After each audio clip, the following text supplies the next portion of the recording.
continue their bid for an undefeated regular season. Hi, everybody. Welcome into Darcy Stadium along with Sean McBride. I'm Joe Parsons. St. Francis returning home 8-0, still ranked number 1 in the NAIA after defeating Missouri Baptist last Saturday afternoon in St. Louis, 56-23. Quarterback Nick Ferrer bouncing back after not throwing a touchdown pass in 2 straight ball games. Last Saturday, throwing for six touchdowns against the Spartans, and running back Justin Green back the aerial assault with 169 yards on the ground with 1 rushing touchdown. Green right now, Sean, in position to win the MSFA scoring title. St. Francis bids today to try to go 5-0 in the MSFA Mid-East League. That's important because that's what gets you the automatic bid to the NAIA playoffs starting in about 3 weeks. And Joe, to that point, again, we won't really know until the weekend of the 11th of November, as the University of St. Francis Cougars has an open week that time, so we have to wait for the results of the rest of the league. But today's contest could be very critical in getting some good positive yards. Some great momentum here at the back end of the regular season. Please, USF marching meanwhile, at the other end of the spectrum is Lindenwood Belleville, now 0-7. After losing against Taylor University last Saturday, 63-10. The Lynx, they have now lost 17 in a row, and that goes back to a winless season a year ago. LU looking not only for production, but also some leadership from the quarterback position. Last Saturday, bringing in a converted running back, freshman Mark Snorton, who did complete 6 of 7 passes, threw for a touchdown. We may see more of him today for the Lynx, maybe not. And there's the question. Again, this is a dangerous situation for the Cougars today because, again, the Lynx are looking for whatever it takes to put a W on the scoreboard. They have absolutely nothing to lose. They can be very dangerous, and this is could be a very good trap game for the Cougars. So they need to watch out for this Lynx team because they could be very dangerous. USF against Lindenwood Belleville today in the cold. Cougars trying to stay perfect on the year, trying to also assure themselves home field advantage in the upcoming playoffs. We'll step out for a break, then we'll be joined by Cougar coach Kevin Donley upon our return. And this is Cougar Football on Redeemer Radio, WRDF, 106.3 FM, Northeast Indiana.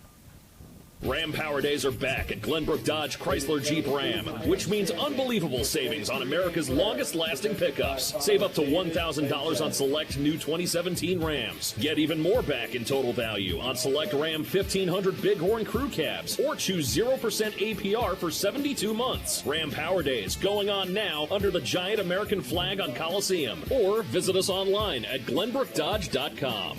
Glenbrook Dodge Chrysler Jeep Ram, as American as it gets. Glenbrook Dodge Chrysler Jeep Ram keeps rolling on and off-road with the Jeep Celebration event. Find the Jeep that best suits you and save big. Get $500 in bonus cash on 2017 Renegades and as much as $1,000 on new Trailhawk and limited editions. Or drive off in a 2017 Grand Cherokee with an additional $500 in bonus cash, but only during the Jeep Celebration under the giant American flag on Coliseum, or visit us online at glenbrookdodge.com, as American as it gets. Director Dr. Stephen Candow. We are back with head coach Kevin Donley. Back home, home sweet home for a 2-game homestand before ending the regular season here, coach. And looking back at the last week in St. Louis, got a sense of reassurance with Nick Ferrer throwing 6 touchdown passes. And I don't want to suggest that he was not up to the task of the previous 2 ball games, but the fact was he had not thrown a touchdown. A lot goes into that. You got the elements, you got the weather, you got drop passes, but to come back and throw 6 touchdowns last week, did you and maybe Nick get a sense of reassurance? Hey, we're back to where we belong. Well, I'm not sure what your question is.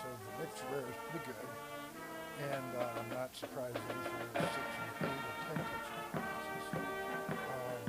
A couple of games there he didn't. Of course, that's all over. We need the guys for him. So I'll say that the receiving core has been backed up. We're still not ready to fix growth. Rutgers are still out. Nixie got back last week. We're still in the process of developing some backup receivers and defense. The second half, Boswell's playing. Carson playing last game. 6-6. That's really good.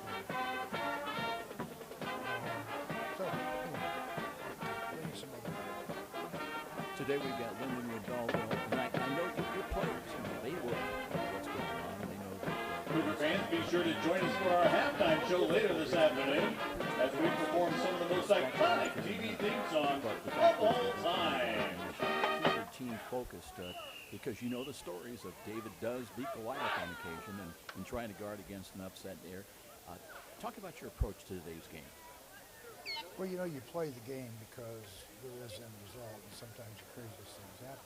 It's kind of scary when you think about it. When you think about not winning the game last year and this year, you know, the odds are running out. We better be ready.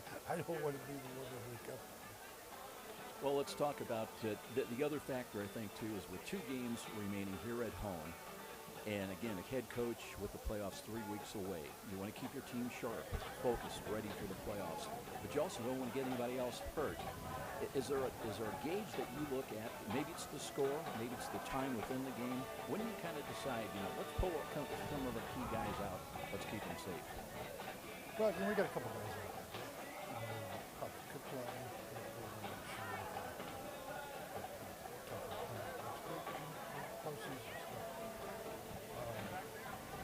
In terms of the course of the game, we want to get it right.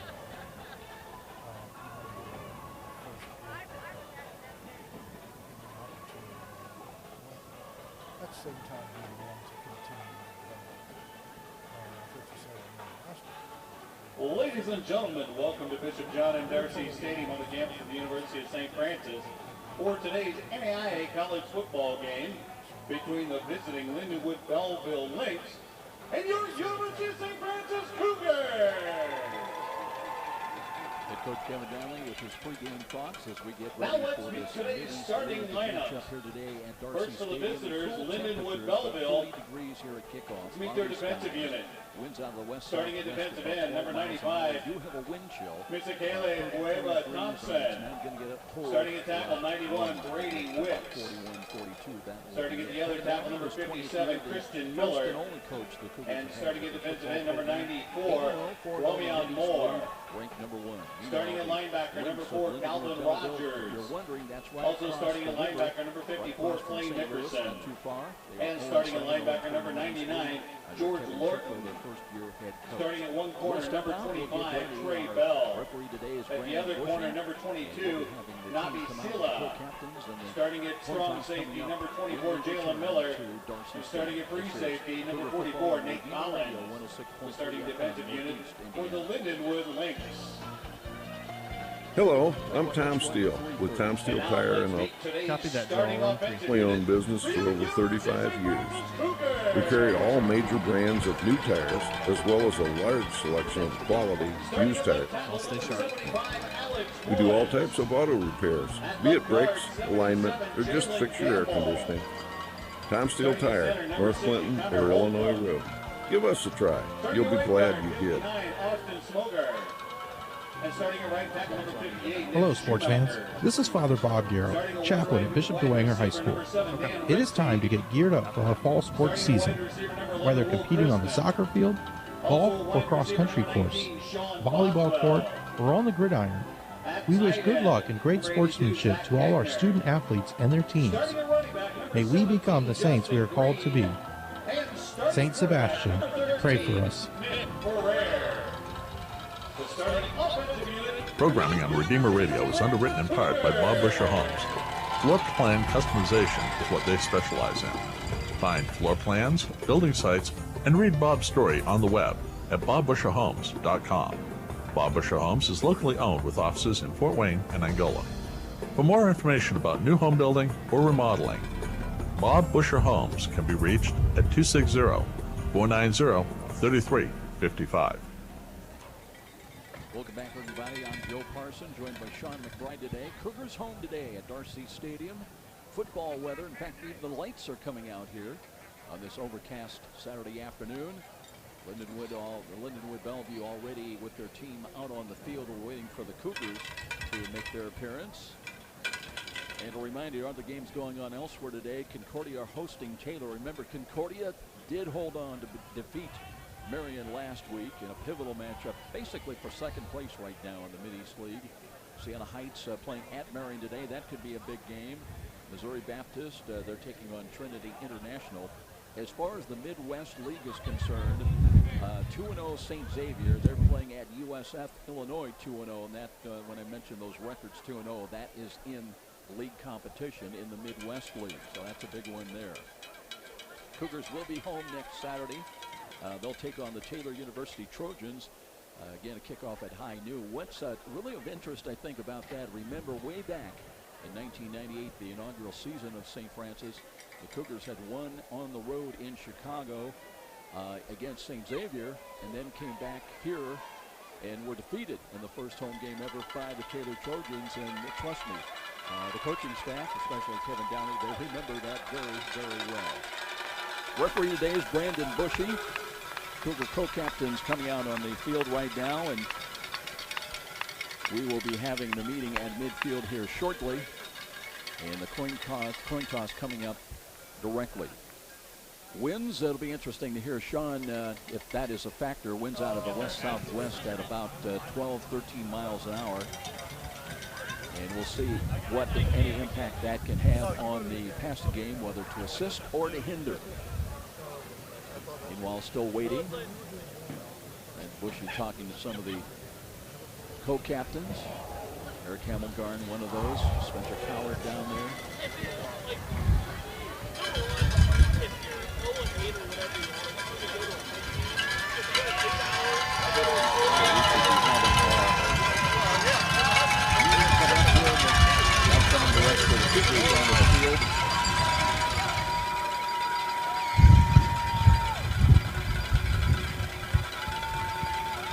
Officials are motioning the co-captains, Sean Boswell and Nick Barreras, also out there as well. And the co-captains for Lindenwood Belleville. And let's go down for the meeting at midfield and the introductions of players and the coin toss coming up. Brandon Bushy, our referee.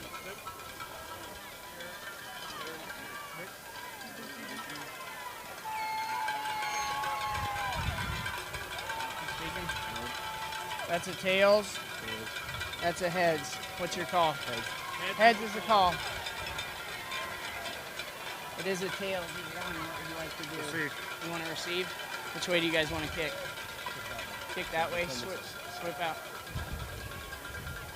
Okay, Joe. The Cougars have won the toss, and looks like they're going to defend the south goal. Field conditions are good. A little wet out here. It was misty last night, and of course rain. Some residue still on the field. But the sky seems to be clearing. The wind today is going to be very interesting because it is gusty. There's a nice wind chill down here, so it might be a factor. But let's see, because the St. Francis Cougars have chosen to take the ball to begin with, and the offense is going to take the field. Back to you. Thank you very much, Sean. We'll be back with the opening kickoff. This is Cougar Football on Redeemer Radio, 106.3 FM, Northeast Indiana. Do you have a devotion to Lady Guadalupe? Travel with Redeemer Radio Odysseys to Mexico City and see firsthand the tilma of Juan Diego bearing the image of the Holy Virgin Mary. Register by February 28th to save $100 on your trip. To find more information about our Mexico Odyssey, visit Redeemer Radio Odysseys on our website at redeemerradio.com or call me, Tina Schneider, at 260-436-2482. In the name of the Father, and of the Son, and of the Holy Spirit, amen. Let us pray. As we gather in your name, O Lord, there are so many things for which we are grateful, for you have created us in your image and likeness, and you have filled us with gifts and talents and abilities. We thank you for the gifts that you have bestowed upon these athletes, their coaches, their parents, and their supporters. We ask you to bless this contest in which we show forth the beauty of creation by using our talents wisely. Help us always to use them for your greater honor and glory in a spirit of fairness and competition, so that this game may truly be a way of bringing to the world an awareness of you who are Lord forever and ever. Amen. In the name of the Father, and of the Son, and of the Holy Spirit. Amen. Strap in and turn up the radio for hard-hitting, high-scoring USF Cougar football. Coach Kevin Donley joins Joe Parson and the Redeemer Radio sports team for one of the great traditions in Fort Wayne sports as we count down to the kickoff on Redeemer Radio. Cougars won the toss. They want the ball to start things here. Kamenkevich is back in kick return. We've seen Justin Green back there a lot this season, but not to start here today. And Lindenwood Belleville, they haven't won in 17 straight ball games. Justin Johnson will kick it away. They have a bunch line up either side.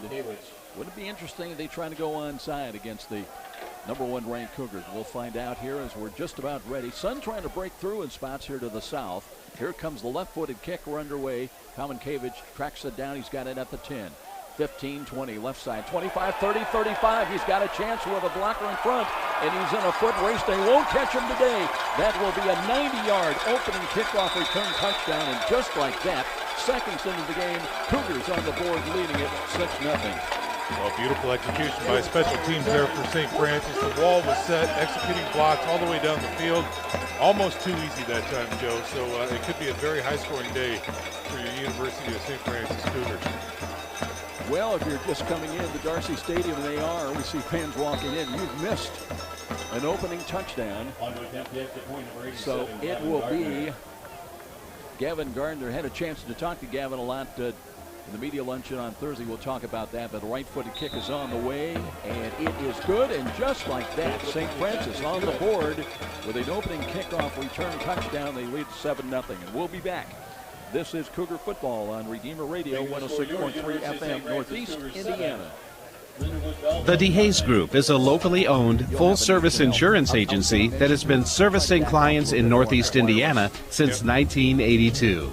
We have proven strategies that link our clients to exclusive insurance programs. Kevin Burns is a proud supporter of sports on Redeemer Radio. Call him at 260-424-5600 for all your insurance needs. The DeHaze Group, exceeding expectations beyond insurance. Matt Kamenkevich, I hope I've got that name pronounced right. He's out of Penn High School in Mishawaka. But what a start as he takes it to the house, and the Cougars have the lead at 7-0. Kicking off in Cougars, number 87, Gavin Gardner. Well, St. Francis wasted no time. They won the toss, wanted the ball, and very productive. And now they'll kick away from left to right. You know, Joe, we talked about that, seeing a lot of clean jerseys in there for St. Francis today, and when you have an early lead, that's what you can expect later on. Yeah, we may see a lot of new numbers in here. Here's the kick now against some of the wind. That's fielded by Tavon Kurtz, works to the left side, turns the corner at the 20, and runs out of bounds around the 24-yard line. Actually, it was Jamal Cooper on the kick return. Came in with, that's his 13th kickoff return this year. He does have an 88-yard touchdown, but it'll be 1st and 10 now for the Lynx. They'll work from left to right, but playing from behind early on at 7-0. And who will be the quarterback du jour? They ran Mark Snorton last week, a freshman. And we'll see. It will be, we'll have to check that number. But here's a run to the left side and not much there. I think that's Brian Chester. It is Brian Chester, a 6'2 junior, 180-pounder. He's thrown for 977 yards, 3 touchdowns, 8 interceptions. And last week, he did start the ball game, 11 of 24 for 105 in the loss. No touchdowns, 3 interceptions, 1 sack. And there is a loss of 1, so it'll be 2nd down and 11. They work from the left side hash mark. Cougars on the lead already on the opening kickoff. Here's the stretch handoff and looking for some running room. There is none against that potent up-front defense by USF. Yeah, the Lynx are kind of, late flag on this one, Joe. We'll find out what the call is coming up here after the play was over. But they're running an offset eye, and Marcus Stepp and the boys out there on the corner are stacking up very well. And the Lynx so far are getting no push up front. Let's see what the indication is from Brandon Bushy about the penalty. Nobody moving either way at this point. Personal foul, is that against? Yeah, that's unsportsmanlike. Unsportsmanlike against the Lynx, so that's going to back them up. They've got Sam Sargent in there. Surgeon, I believe it is. Did not have any carries last week. They're going to mark that one off half the distance to the goal, back inside the 15. And they'll set it down at the 12-yard line. Boy, isn't it nice to see that sun coming out. What a deal. Did not expect that. That's a little bit of God's bonus here for us. That's right. So it will be 3rd down and 23 from back at the 12. High snap. Here's the deep handoff and a run to the left side, and that's a good run by Sargent, but the ball pops free, and I think St. Francis has got it. We'll wait for the indication while they unpile around the 21-yard line. And no, they got it back. It'll be 4th down, so it'll be the Lynx having to kick the ball Number away. 10, Smith, the ball carrier. Nice misdirection, late draw that time as they were flowing to the right, give back to the left, and the ball did give separation there as Pearson Harnish was coming in to make that tackle, but the Lynx retain it, but still for nothing, and they've got to punt it away. And we'll see who they got back there. They've been using France Linder some. He had 9 punts last week, along a 41. He'll wait for the snap back at his own 5-yard line. Cougars have got 2 back and punt return at midfield. 7-0 USF scoring on the opening kickoff. Here's the snap. Left-footed kick is away. It's short, high, wobbly ball far side. The net is going to go out of bounds into Lynx territory. So St. Francis, they are about ready to take their first offensive snaps of the ball game, leading at 7-0 already. And now with 12:55 remaining in the opening quarter, they're going to have the ball 1st and 10 at about the 35-yard line of Lindenwood, Belleville. Well, again, we talk about the Lynx right now, winless in too many occasions, and a very dangerous team at that. But we see it unsportsmanlike from the Lynx early on. It's a frustrated team, and that can be dangerous. No question. Justin Green checks into the ball game as the running back here today. Expect to see a lot out of him early on. Here's Ferreira the pistol as the Lynx show blitz up the middle. Now they back off. Green does get the handoff, looking for running room. Now cuts it to the right side and gets a positive gain of a couple of yards inside the 35 down to about the 33. Play designed to go inside, but nothing was there. And Green with that great field vision and superior moves was able to hop step out and make a yard and a half or 2 out of nothing that was there. So good positive yards. Offensive line goes about 272 a man tackle to tackle for St. Francis. Connor Holcomb, the transplanted guard, now at center this year. Austin Smoger and Jalen Gamble the guards. Nick Shoemaker and Alex Woods are the tackles. It's 2nd down and 8. Here's Ferrer, looks left, now checks off, can't find anything down the middle, does throw, and he's got a catch made. And who else? That's his safety blanket. That's Sean Boswell. As when in doubt, throw to 19. Yeah, and Boswell just there again. He's on display, getting a great look at his abilities to find an open spot in the zone. Again, the defenders floated back in the zone coverage there. Boswell was dragging over the middle and was able to sit in that little pocket. And, of course, Ferrer, easy find and catch. Dan Rixey comes in. He is wide to the short side to the right, 2 wide to the left, including Will Chrisman, who's out there at 6'5". Here's Ferrer now, looking, play action fake, throws the ball. He's got Rixey, can't handle it, left his feet, backpedaling into the end zone, but it was separated from him and incomplete. It'll be 2nd down and 10. Very close. We've seen Rixey make those type of catches before, and that time was just not able to do it near inside the 5. That would have set them up very well. Might have even gotten a touchdown on that play, but not able to maintain possession. Rixey healed up. He's had some health problems. We won't see Rocky James again today. They're going to continue to allow him to mend. They want him ready for the playoffs. And now it's 2nd down and 10, and Ferrera's got motion right to left, but now he did hand the ball off. Here's Boswell turning the corner, got to the 20-yard line, and he's triple teamed on the play. Lynx flew to the football very well. They'll spot that ball around the 18-yard line. Yeah, a little jet sweep there for Boswell going to the left side, and these Lynx are coming in very chippy. Even after the play here, we see a lot of talk going back and forth between these players. So, if there was ever a team in need of a psychologist, it might be the Lindenwood Belleville Lynx. I mean, you go 17 games, that's 2 seasons without a win. You're going to be a little bit angry. Yes. Uptight, all those terms. 3rd down and 4 coming up. Cougars now from the left side hash mark, 2 wide to the right, including Boswell in the slot. Here's a quick throw left side. The catches make Chrisman, lowers the shoulder, fights his way to the 11, and he will have enough yardage for the 1st down. The thing that concerns me about that, Joe, is when players are that frustrated and they've got nothing to lose whatsoever is, will they do something stupid? Will they create an injury? Will they just play outside the norm? And so that's a dangerous situation to be facing a team like this. That's one of the issues we raised with Kevin Donley in the pregame interview, that, yeah, you want your team sharp, but playoffs are 3 weeks away. Right. You want to try to keep people healthy as well.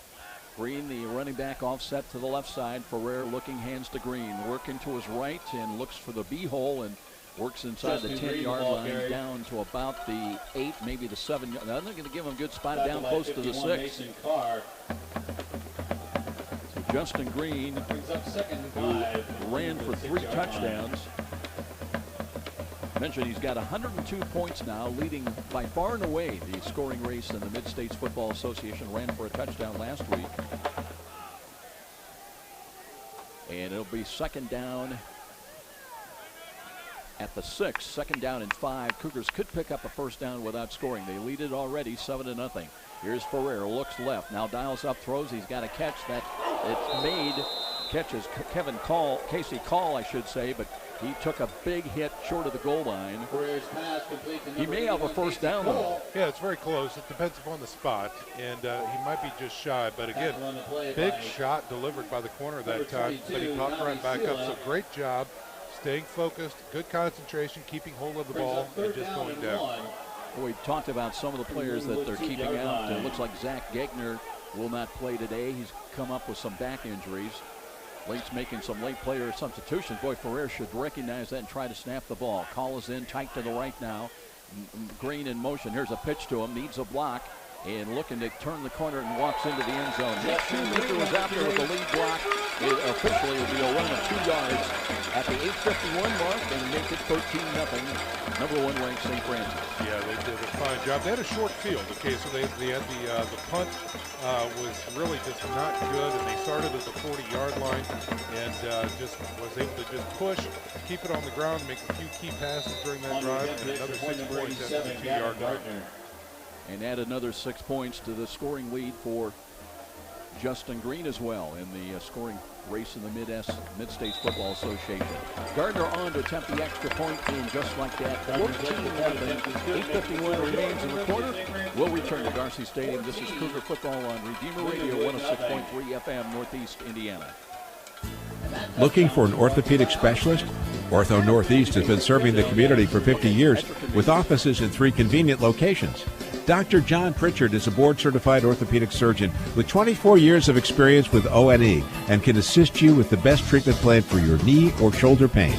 Dr. John Pritchard is looking forward to meeting you and helping with all your orthopedic needs. Call Dr. Pritchard at 260-484-8551 or online at ortho1.com. Football fans, just a reminder that H&L Electric is a full-service electrical contractor. From commercial and industrial to residential work, H&L Electric can handle the smallest to the largest of projects for your business or residence. Call Pete Henry at H&L Electric. Well, just the way we started this ball game, after the opening kickoff, return touchdown by Matt Kominkevich to make it a 7-0 lead. Now 14-0. Now the Cougars will kick away from right to left. Cooper back deep, short kick, Kurtz as well. And it's a return from the 10. Up the middle, that's Cooper again to the left side. Steps out of a tackle, leaps over another across the 25 and brings it out to about the 30-yard line. And this time it was Tavon Kurtz with the kick return. And he's long in the year, was 28 yards. Well, again, we see some good field position to start here for the Lynx. And last time they had a 3-and-out with penalties involved in the last drive. But let's see what they can do here.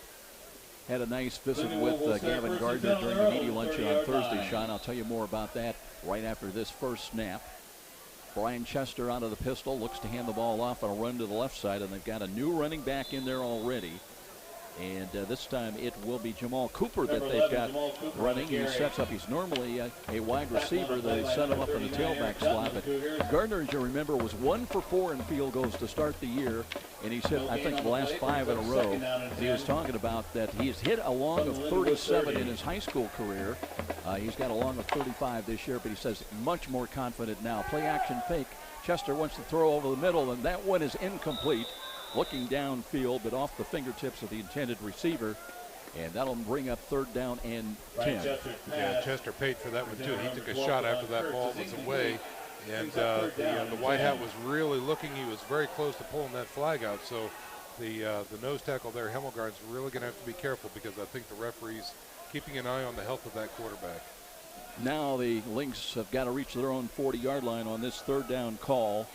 Last week in their ball game, they were just 2 for 12 for 17%. Tavon Kurtz is a tall receiver, though, a 6'3 junior. Had 7 catches last week despite the big loss to Taylor for 71 yards. Now they've got a bunch lined up right to the side. Here's Chester screens the ball, and that one, I'm not sure if it was caught or dropped. It was in the mix at the 30-yard line, but even with a catch, going to be well short of the first down. And they will have to bring on Justin Johnson once again, or the kicker, to come in and kick that ball away. Well, I like the idea of a middle screen that time, but the ball was delivered much too fast, and the tailback could not grab a hold of it. The defense sucked in, but the linebacker core was right there as well. So the great team speed for the Cougar defense wouldn't have gone anywhere anyway. By the way, I believe this is France Linder. We don't have a number. Some of the numbers and roster changes, names don't match up. Here's the left-footed kick away. That's a wobbly ball. Fair catch is called, and Boswell makes it at about the 40-yard line. So St. Francis will have officially their second possession of the ball game.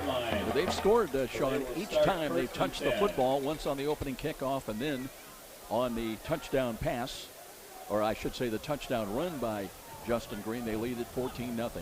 Well, one of the things we've seen early on here, Joe, is that team speed is a factor on both sides of the ball. The Lynx are just really overmatched. I don't want to say to a man, but overall, the Cougars are just much more, they're much faster and much more physical than the Lynx. Tandem receivers wide to the right side, two wide either side of the field for Ferrer. Sets up out of the shotgun formation. Connor Holcomb ready to snap the ball. Might be changing the play call at the line of scrimmage. Here's a throw by Ferrer, looking to throw the ball, and throws it to Boswell. Has to bend down for it at the 45. Tiptoes down the near sidelines to at least midfield. Now they're going to give him another yard deep into Lynx territory. Plenty of time for Ferrer to find Boswell again, as the pocket was well formed. He had good protection, and Boswell was able to get some good yards after the catch. Cougars one snap, one first down. Now they've got 1st and 10 at the LU 49-yard line. Rixey stays in as a wide out to the right side. That becomes now the wide side of the field. And again, Ferrer out of the gun. Lynx show blitz. They back off again. Here's a pitch coming near side. Green needs a block. Stop and go move at the 45 and cartwheels his way down to about the 42-yard line. Or did he step out of bounds at the 46? Looks like he did. Yeah, he must have. That's where he's going to get the spot by the headlinesman right there. So good patient run, waiting for the blocks to set up and then trying to pick his points. We've seen that all year from Green. Coldest football game of the year as far from the St. Francis standpoint. We had plenty of rain last Saturday at the start of the ball game in St. Louis, and then the sunshine came out absolutely beautiful in the late 80s, just like today. Not. 2nd down and 6. Football weather, though, all the coaches were talking about. Blitz is coming this time. Green cuts it off to the right side, looking. Stop and go move again. Noses inside the 45. Got another yard to the 44. Well, again, we see some pressure being dialed up by the Lynx defense here. They have to do something. They're going up against this high-powered Cougar offense. And so whether it's a run blitz through the middle or trying to cap the ends, they really need to bring it pretty much on every play. Last week against Taylor, Lynx gave up 141 yards on the ground to the Trojans. They have given up an average of about 228 yards a game for the season. It'll be 3rd down and 4. Here's Ferrer now, looking to take the snap again. Wants to throw, looks right, fires quickly, and falling down, and Rixey on his back trying to make a spectacular catch, but that one hit him on the numbers and then scooted away. Yeah, and again, I don't know if Ferrer saw him falling down, but he threw it down towards the turf, and so Rixey had an opportunity to get it, and it squirted right off of his chest and kept going. So I think that would have been a tough one, but it was catchable. We are at the 6-minute mark. It'll be 4th down and still a long 4. Cougars going to roll the dice here with the ball at the 44 of the Lynx. They lead at 14-0. That shows confidence in your offense. Trying to pick up at least the 4 yards. Ferrer wants to throw again. Throws right back. Rixey rewards him with a catch. Spun around and then knocked out of bounds at about the 32-yard line of LU. Good 4th down conversion right there, and I love the play call and going back to Rixey, showing that, hey, you know what? Not a problem. I trust you. Here's the ball. Give me a 1st down, and that's exactly what they did. Cougars on 3rd downs a week over 8 of 17 against Mo Bapp for 47%. They convert on 4th down. And Ferrer dancing, giving ground, throws over the middle. He's got a catch inside the 20, and then the ball knocked away. And let's see how they're going to rule it. And they rule it no catch. I was just about to say Boswell's having a tremendous game so far, and he is, but That one was separated, and he's not able to maintain control of the ball, so incompletion. Chrisman and Boswell check out of the ball game. Here comes Cole and Rixey as well. So we'll have an all-new complement of receivers out there. Chris Smith will check into the ball game as let's see if St. Francis goes more to the run-oriented offense. Nate Carson checks in. And they've got 2 wide to the left side here on 2nd down and 10. Ferrer this time with the pistol set up and hands to Green. Green dances to his right, cuts to the 30, 25, looking for the first down marker. Let's see if he got there. And they're going to give him a spot inside the 20 at about the, right about the 19 or 18 yard line. Looks like he's short by about a yard. Yeah, we're going to check that spot too, Joe. But yeah, that's the dangerous part about Justin Green. We can talk about it after this play. By the way, I said 19. Quick hitting play. It's at the 24. Green, he takes tacklers to his left inside the 20. And I guess we're right after all because he's at the 19 just right now. Just another play, that's all. But just a play early.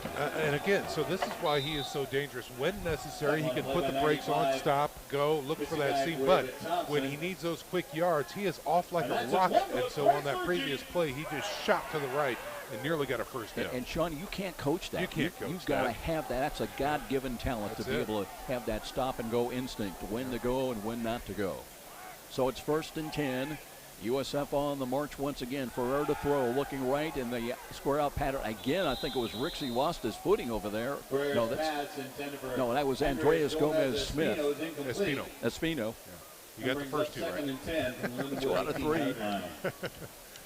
But incomplete, and you talked about a little bit of wet turf because of the game played last night, and of course the continuing rain all last night and some early morning showers here. Yeah, we were here for Dwenger last night, and it was a slick go. Had a lot of points in that ball game, didn't you? Not. 2nd down and 10. Ball basically in the middle of the field. Now they show corner blitz coming right side. Here's Green, and he runs that way. And trying to defeat, he splits the defenders and works his way to the 15. Didn't get all that many yards, but that was a very, very nice move. Yeah, it very much was. You're right. And again, we see him on display as he comes out for a little rest now, but able to split those defenders and get an extra 2 yards when he should have been tackled right there. Very elusive running back. We mentioned Chris Smith, that primarily he's one of those unsung heroes because he's not going to get many carries, if any.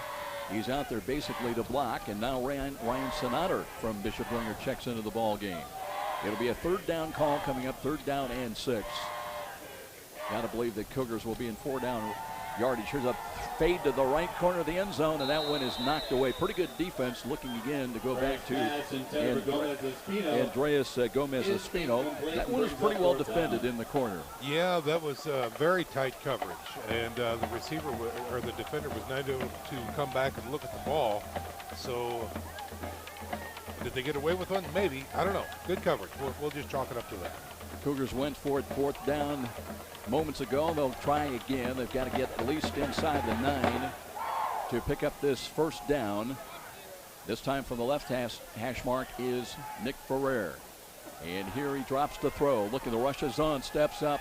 Looking now, he scrambles to his right, throws late over the middle of the end zone, and falling down again was a Cougar receiver. Rixey again in the end zone, incomplete, so it's a 4th down stop for LU, and they'll take over the football 1st and 10 with 3:44 remaining, trailing it here at 14-0. Yeah, that pass was behind Rixey. It would have taken a miracle for him to go back and get it, but again, we see that slick surface out there. He's falling down and slipping, not able to try and come back with it, but hey, good legs for Ferrer. The pocket was collapsing, and he had to make about 3 moves to get open and deliver that ball. It just was not on target. Maybe change the cleats. I don't know what you go to on this surface. You know, when you've got natural grass, sometimes you can make an adjustment with longer cleats, shorter cleats, sneakers. But it is what it is when you've got this synthetic surface. Motion from right to left behind the line of scrimmage now by Tavon Kurtz. The ball is popped free, but they fall on that back inside the 10. So near disaster once again as coming up with that football. By number 3, Brian Chester, recovered by number 10, Sam Sargent. Sam Sargent, I believe he's got a different number on today. He's wearing 10 instead of 20, I believe. 6 brings up 2nd and 16. If he stays out there. Lindenwood 9-yard line. We have more questions than answers with a lot of the personnel for Lindenwood Belleville today. Pistol lineman once again now for Brian Chester. Looks and wanted to hand it off. Nobody was there. Now throws the ball late, completes it. But a short gain after the catch, only across the 10 to 11 yard line. But I'll tell you what, if that was a blown play, that was well disguised by Brian Chester, because it looked from here like he wanted to hand that ball off. He sure did. He went to the right, and Sargent was going left, and so all he could do was then tuck it, found his outlet receiver to the sideline there, who was really, I think, was just out there for show, but made the throw and catch. Trips wide to the left side, including Donnie Foster out there, 6'1" senior. One running back lined up behind Brian Chester. It'll be 3rd down and 13. Play clock is down to 8 now, and here's a throw over the middle, and that's a nice fingertip catch, and they've got their first down of the ball game, and that's out Kevin Kurtz with a catch out to about the 30-yard line. One of the things that you see here by the defense, everybody was in press coverage. There was 2 men, 2 yard separation there at the line of scrimmage, and so nice job by the receiver to get some separation over the middle, and the line gave him protection, so he was able to make the throw. This time, Donnie Foster comes near side, part of a trips package, and it'll be 1st and 10. Lynx on the move at their own 30-yard line. Here's a stretch handoff once again. Sargent looking, and boy, he is gang tackled as this, well, we normally say silver and blue. Today it's the black and silver, and they come through for a loss of a couple back inside the 30 to the 28. Yeah, nice job about that. Looks like Mannion from his D-end position that time came in and crashed in to make that tackle. Malachi Mannion, he has had some big games for St. Francis. 2nd down and longer now, 2nd and 12. Chester taking a look. Has the same formation with 3 wide to the right side. Wants to throw the screen. He's got the catch made by Kurtz. Kurtz with blockers in front. Got another 1st down across the 40 to the 42. Blake Schumacher came over and had a hand in the tackle. Also Stan Jackson there. But again, a couple of good plays in this series by the Lynx. Want to see who that lead blocker was, and he made that here. Yeah, Matt Nava, sophomore, offensive line, 6 foot 280, was a lead blocker that time. I wouldn't want to get in front of him. He's out of Chicago. Lynx play a lot of freshmen, and they've got improving field position at their own 42. We're under a minute already left in this opening quarter. 14-0 St. Francis. They scored on the opening kickoff on a 90-yard return. Now from the right side hash mark, 1 wide to the left. Here is a quick screen coming near side, catch at the 40, across the 45, and suddenly the Lynx are putting some things together now. As it's John Peters. Peters on the catch. And let's see, they're going to keep the clock running as they're short of the 1st down of 49. Let's see if we get another snap before the end of this first quarter. Well, I think what we're seeing is the Lynx really moving towards a West Coast style quick hitting offense. You know, throw the ball out to your playmakers on the screens, the hitches, and let them try and make those plays, because the run game is getting shut down and going long doesn't seem to work either. So see a lot of throws out to the flats here. Spread offense, 2 wide either side, including Jamal Cooper up on the slot to the left side, flanked out there. Here is Chester looking, drops to throw. 2-step drop, throws right side, and boy, that one sailed right over the head of Donnie Foster. He goes 6'1", but no chance on that one. And it'll be 2nd down and 3. Not the best conditions out there for an aggressive throwing game today, because it is gusty, and you have to think some air got underneath that one, because it was well over the head of the receiver. But a nice catch by the trainer over there for USF to make the play. John Peters winds up wide to the left side now, and Kevin Kurtz and Jamal Cooper are their 2 main receiving threats today. Kurtz is the lone wide to the near side to the right. We've got 4.1 seconds remaining in the quarter. This may well be the final play of this first quarter. And here's the stretch counter run coming up the middle. Nothing there. A stone wall for Jamal Cooper, lines up in the backfield. And that is going to end this first quarter. 14-0 St. Francis. And we'll be back with our second quarter. This is Cougar Football on Redeemer Radio, 106.3 FM, Northeast Indiana. Hey, it's Kyle from The Kyle Hammond Show, heard weekdays from 7 to 8 a.m. here on Redeemer Radio. And every morning we meet you where you are, getting out of bed, drinking your coffee, on your way to work, and through prayer, guests, personal stories, sometimes games, we bring you Catholicism with joy and fun to start your day. So don't miss The Kyle Hyman Show weekdays from 7 to 8 a.m. right here on Redeemer Radio.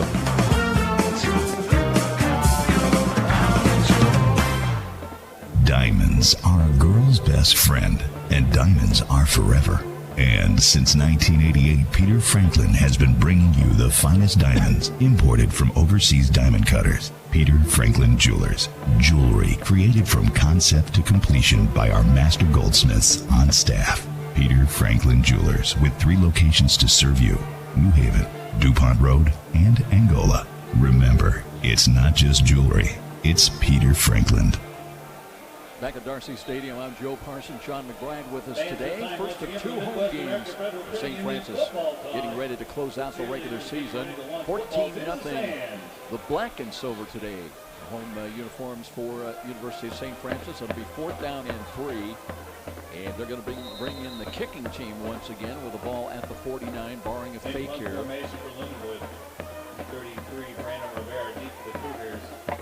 St. Francis with 2 back. Sean Boswell including in that mix in the punt return. They want to throw the ball, and here comes a pass near side, and that's incomplete.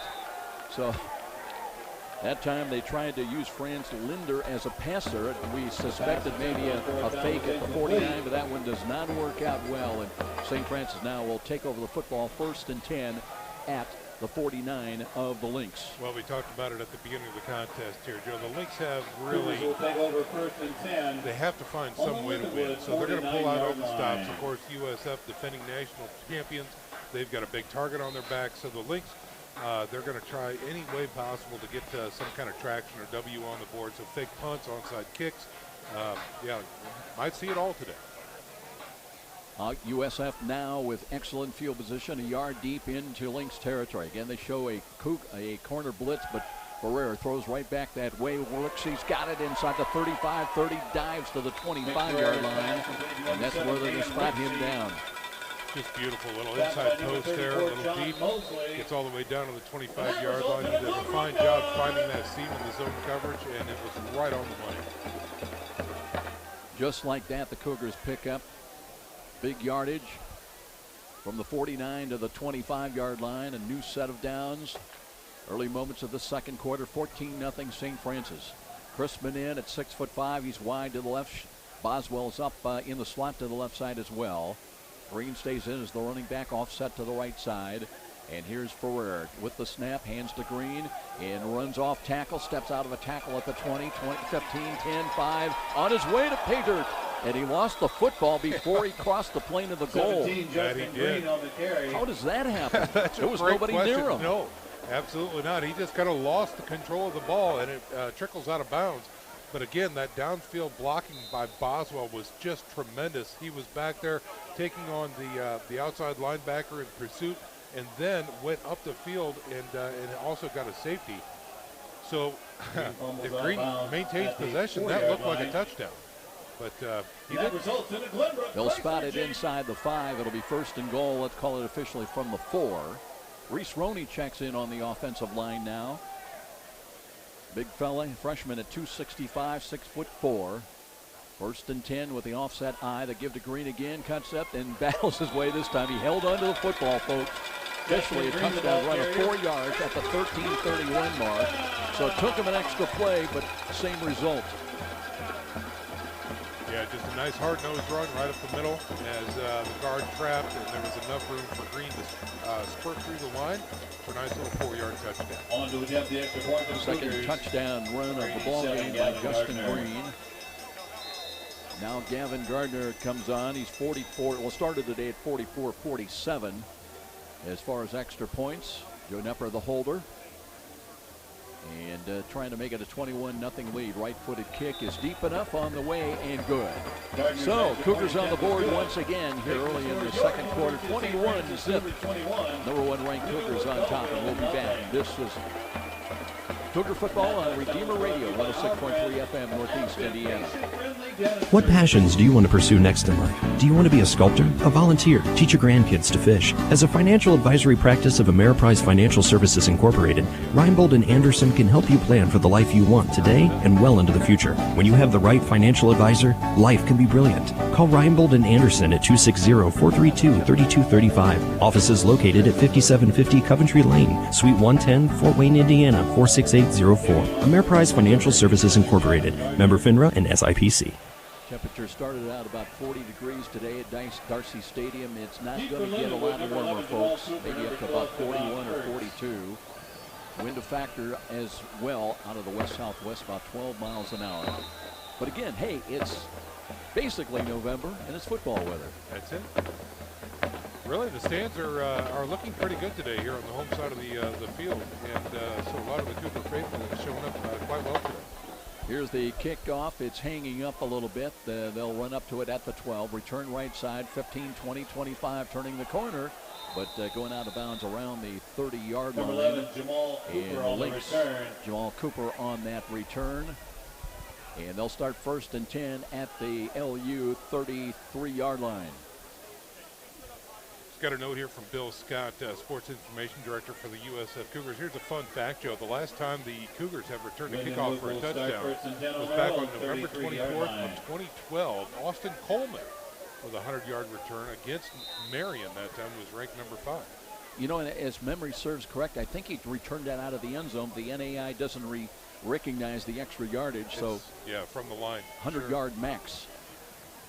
But Common Cavage about 90 yards to get the Cougars on the board in a hurry. Now here's the handoff and a run up the middle. Boy, you're going nowhere against that front four defensively with Hamilgarn and Nemesic and Jordan May. Jordan May, by the way, a great ball game last week against Mo Baptist in St. Louis. Had 3 tackles, 1 for loss, and a sack. Cougars on the day had 2 sacks, May with 1 of them.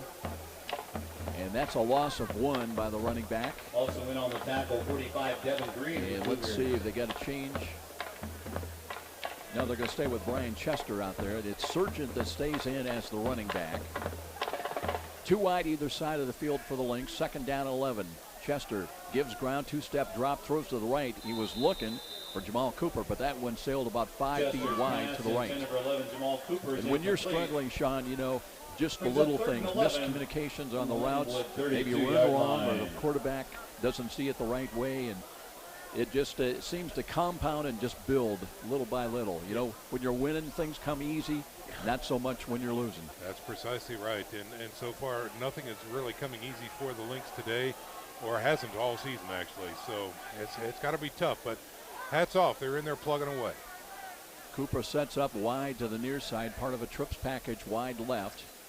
And Chester looking to throw again. And here's Coward, caught him from behind and sacks him back around the 25-yard line. Spencer Coward had a deflected ball, interception last week in St. Louis, but set up a touchdown. Comes in with the sack right here. Yeah, safety blitz that time. He came in unabated to the quarterback, and thankfully for that quarterback, he was able to just look off as he was checking off a receiver. And who does he see coming right from his 11 o'clock was Coward. And he buries him for a big sack.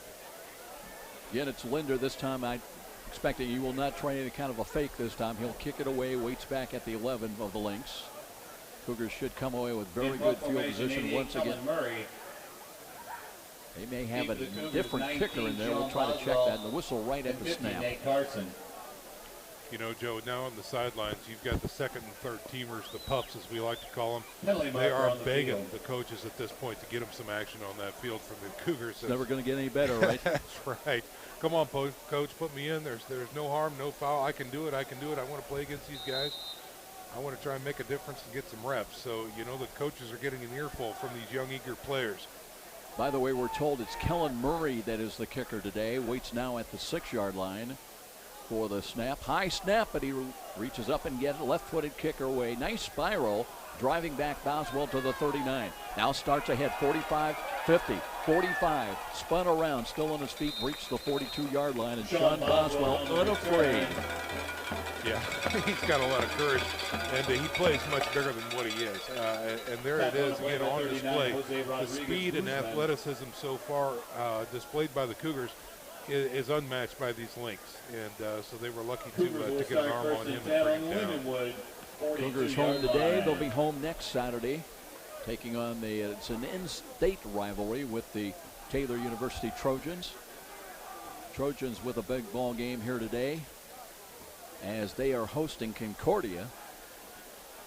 A lot of speculation that who will the Cougars, assuming they go on and host in the first round, who would be here? Might be Marion or Concordia. Here's a catch by Boswell trying to fight against 3 tacklers and picks up another yard to the 35-yard line. You talked about the little chippiness, and it continues here. They wanted to strip that football away. Yeah, they sure do. They're looking for each and every opportunity, every angle to try and do something differently than what the result is. And you just hope everybody plays safe and stays healthy at this point.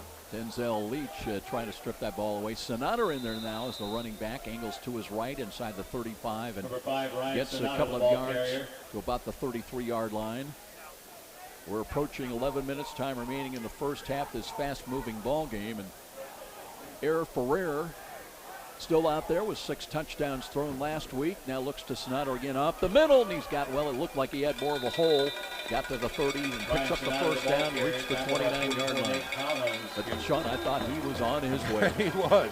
Yeah, that linebacker came crashing in from the outside, but he had the lane, and he was good. Now, we saw Sonata start this series, so we haven't seen Green on the field yet after that punt. So let's see if, in fact, USF stays with the backup running back so far and give Green a little break. Cougars spread the field. They've got 2 wideouts either side. Working now from the right side hash mark, and Ferrer holds, throws, completes. Catch made by Casey Call short of the 20-yard line. He's bumped out of bounds on the near side here around the 22, 21-yard line. Again, possession type of pass by Nick Ferrer. And that's good for about 8 yards. Lindenwood, 21-yard line. At the end of the first quarter, Nick Ferrer was throwing 50%, 6 of 12 with 50 yards passing. And that's at the end of the quarter. He's added to those numbers here with 10 minutes to go in the second. And remember, some of those misses were because of receivers that fell down on the wet turf. Now they've got 2nd and short. Now he might be changing the play call at the line of scrimmage. Play clock at 8. And Ferrer looking at a blitz coming near side, gives to Sonata and angles to his left and drives to the 20. And they might mark the knee down outside the 20. Looks like he's going to be short. Stop by number 30, and another late flag Foss. comes out, Joe. This was after the play was over. A penalty marker on the field. Thrown in the interior of the line. Brandon Bushy, our referee.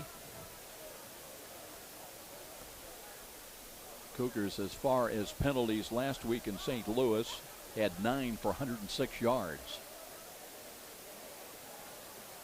Unsportsmanlike against St. Francis this time. Offsetting. Yeah. So the boys getting a little bit involved after the snap, after the play was over. You know, Joe, it's easy to say, play with your body, not your mouth, but you're not down there in the trenches either. Yeah. And it's such a tough thing.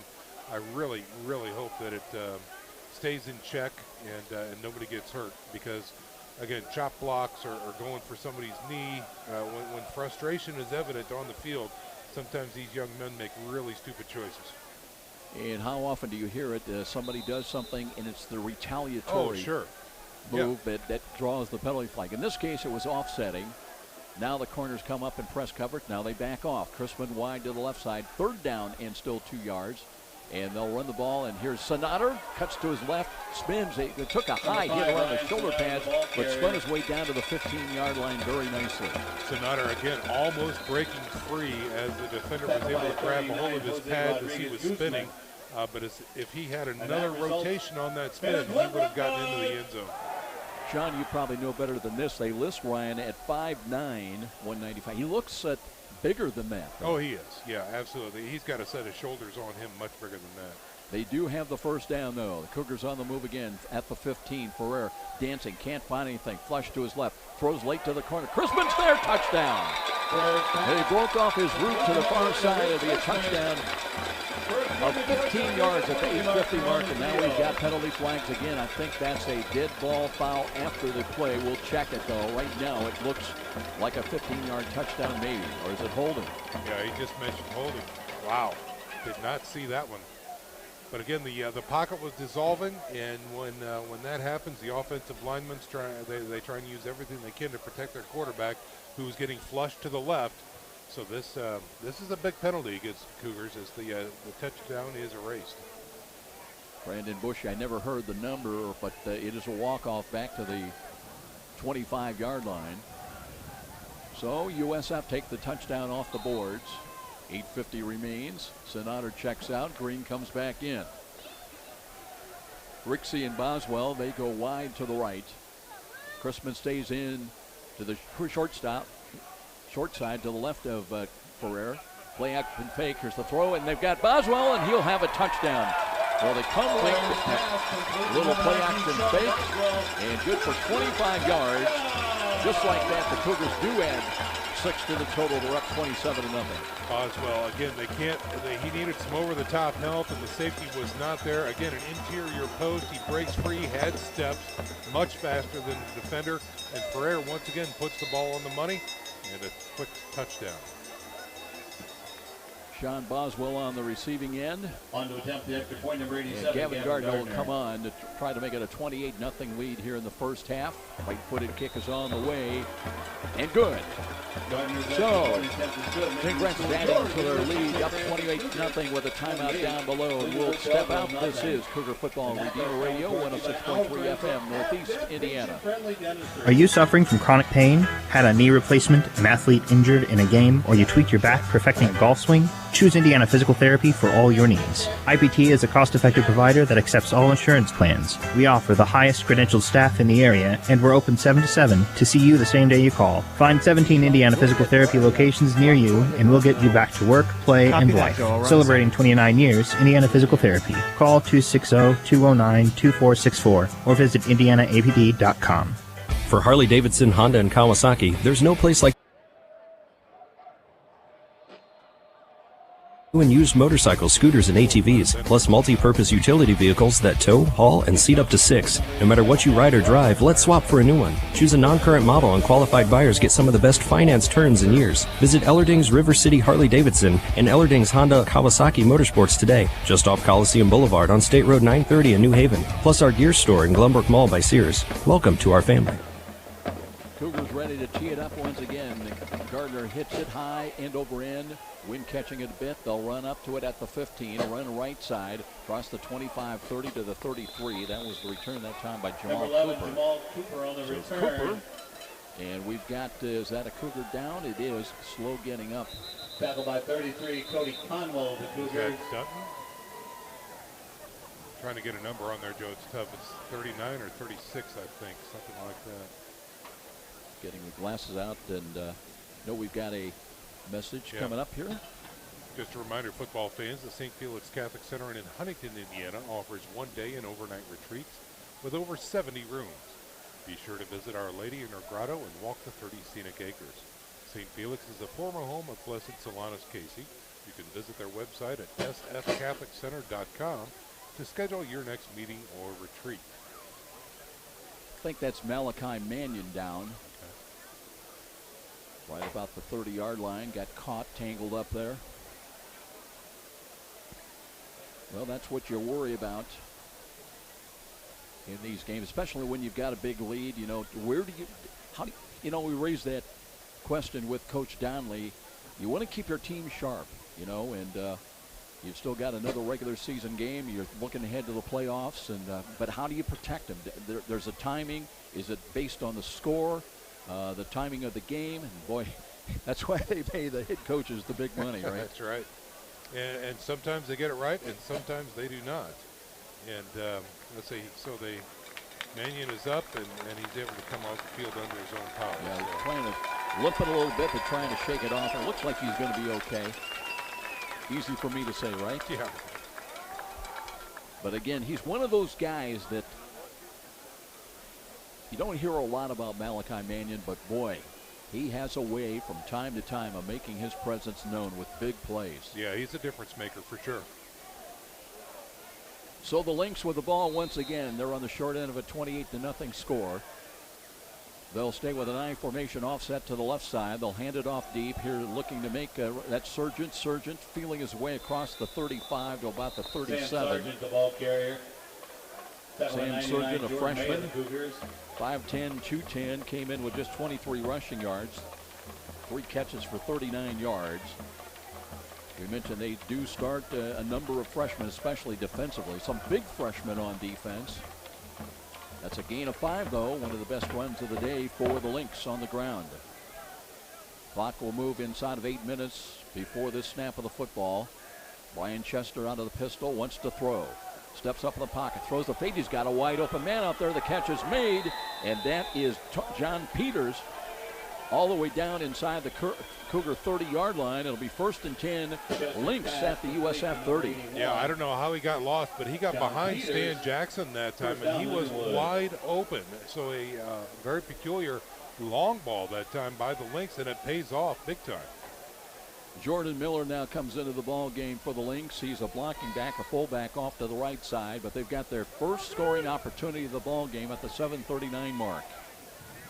Chester now sets his team down. 1st and 10, 2 wide to the right, 1 wide to the left. Chester looking, hands the ball off. Surgeon trying to break it off to the right side.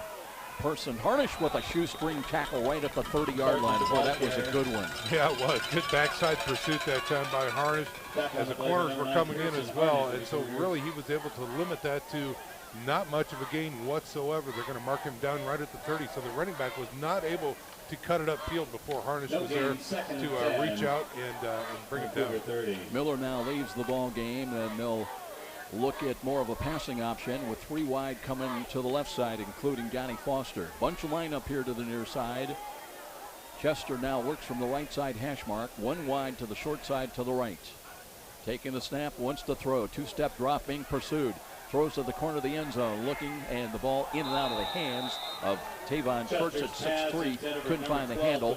Pretty well defended by St. Francis in the end zone. Yeah, tremendous job of defense that time by the St. Francis Cougars. Lee Stewart out there on the coverage, and they were pushing, they were shoving, but it was both consensual, but they were both doing it, so no call there. It'll be 3rd down and 10. 6:42 remains in the first half. Clock stopped on the incompleted pass. Mutual probably would have been a better term. Sound like you're in confession. Yeah, boy, getting late early. 3rd down and 10. Now the Cougars come up and press coverage on the corners. Here is Chester looking to throw again. Steps up and takes a look. Crossing pattern. No, that one's dropped in and out of the hands of the would-be receiver. It was Eduardo Navarez. So it'll be 4th down and coming up from the USF 30-yard line. Yeah, you have to catch those. It was a little bit behind him. He had to go back to get it, but it hit him in a very catchable position, and when you're down like this, you just have to make those plays. Lynx need 10 now on this 4th down play coming up. Shuttling players in, shuttling players out, and they're going to have to take a timeout, which they will. 6:36 on the clock here, midway through the second quarter. All USF, ranked number 1, they lead. Lindenwood Belleville 28-0. We'll be back. Cougar football on Redeemer Radio 106.3 FM, Northeast Indiana. Stay connected with Redeemer Radio. On the new Redeemer Radio smartphone app, you can sign up for notifications to stay informed with the latest news and programming updates. You can Friday Night Lights. Fort Wayne football from the comfort of your own home, or when you're on the go. The same night the pigskin touches the end zone or is stopped dead in its tracks. 10 teams, 5 games, 1 website. SummitCitySports.com. Live streamed high school games, score updates, and news hub for all Fort Wayne athletics. Find us on Facebook, Twitter, YouTube, and SummitCitySports.com. Much for your contributions keeping Redeemer Radio on the air. Now it's 4th down and 10. Brian Chester out of the pistol now. He's got 2 wide to the short side. Looks that way. Steps up in the pocket. Flush to his right. Being pursued. Throws, and a diving attempt at the catch. No good by Donnie Foster. Could not find the handle. And it'll be a 4th down stop, and the Cougars will take over the football at the USF 30-yard line, 1st and 10. Well, great job by the USF Cougar defense to create some pressure and really destroy that pocket as the quarterback, Christman, was flushed to the right side. Had to throw kind of back towards the middle, which is always difficult across his body as he was flowing to the right. And, of course, the incompletion is the result, and now the turnover. That is the 3rd 4th down stop we've had in this ball game, 2 of them by the Cougars. So they keep the Lynx scoreless on the day, and they'll take over at their own 30-yard line from the left side hash mark. We'll check the complement of receivers and running backs, but Ferrer wants to throw a pump fake. Now he throws the fake, has to throw a crossing pattern. He wanted to go to Rixey, but they didn't buy the pump fake. said he had to go to call on the crossing pattern, and it'll be a catch maybe for about a half a yard loss. Yeah, not much there as Call was dragging across the middle, going to that open zone, which was flushed by the deeper routes. And but still great coverage that time by the Lynx defenders to stay with him and create a little loss. Yes, sir, it was. So let's call it 2nd down 11. Under 6 minutes, time remaining first half. Ferrer looks at that Lynx defense once again. They've got 3 back deep. Now they just have 1 safety back. And a little sweep, but they'll give it up the middle. Here's Green, runs into traffic right at about the 31.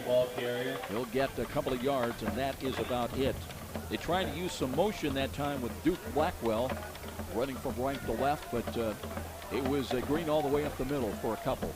You see the defense for the Lynx kind of changing things up there, moving in and out of press coverage, trying to confuse the offense as to who's coming, who's staying, who's dropping back. So we'll keep an eye on that as well as they line up with a 3-man front here. And I'll tell you what, Sean, this is a pretty good-looking defense. They've been, although they're trailing at 28-0. Here's Ferrer now. They show blitz again. He drops the throw, looks, time of the pocket. Now he's running out of time, pivots to his left, steps out of a would-be tackle, wanting to load up and throw. He's got Rixey downfield. Rixey's got it inside the 30-yard line, spins away, and he will score. A scramble touchdown. That is good for 68 yards and a touchdown at the 4:56 mark. Unbelievable poise shown that time by Nick Ferrer. He was in the grass, spun out of it. He only had him for a second, so no whistle that time. Was able to launch it down the field. Rixey created separation, stayed with his route, and was open, spins out of a tackle, and 68 yards later, a score. Cougars on the board once again. And Gardner trying to make it a 35-0 lead. Nepper the holder. Gardner paces off the distance, getting ready for his approach on the right-footed kick. And here it comes, end over end, and it is good. And just like that, Taylor Ferrer making lemonade out of lemons on that play. Didn't look like he, well, it looked like he was going to be sacked, but he gets it into the end zone. That's the bottom line, 35-0. And this is Cougar Football on Redeemer Radio, 106.3 FM, Northeast Indiana. This is David X with Union Savings Bank Mortgage Department. So happy to support Bishop Lures and Bishop Dwenger student athletes who work so hard to be the best they can be. I'm here to support you too as you look for mortgage lending. If you need a home loan, pick up the phone and call me, 418-6191 anytime for low closing costs and great rates. 418-6191. I offer what you want, low closing costs and great rates. Call 418-6191. Member FDIC, Equal Housing Lender. Well, the Cougars have scored 2 by air, 2 by land. Green twice into the end zone, and now Ferrer is dialed up in the longest of the days. 68 yards on that last one to Dan Rixey. Kicking off the Cougars, number 87, Gavin Gardner. 4:56 remains. Getting a little bit more cloudy here.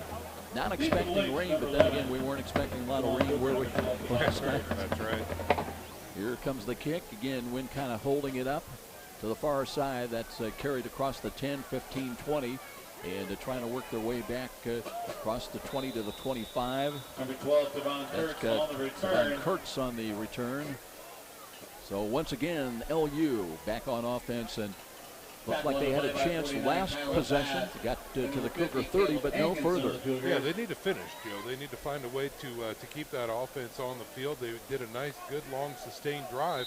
But once the field got short, they weren't able to finish. So they need to find a way, either the mix of plays or something special to try and break into the red zone. Big offensive line for the Lynx. They average 275 a man tackle to tackle.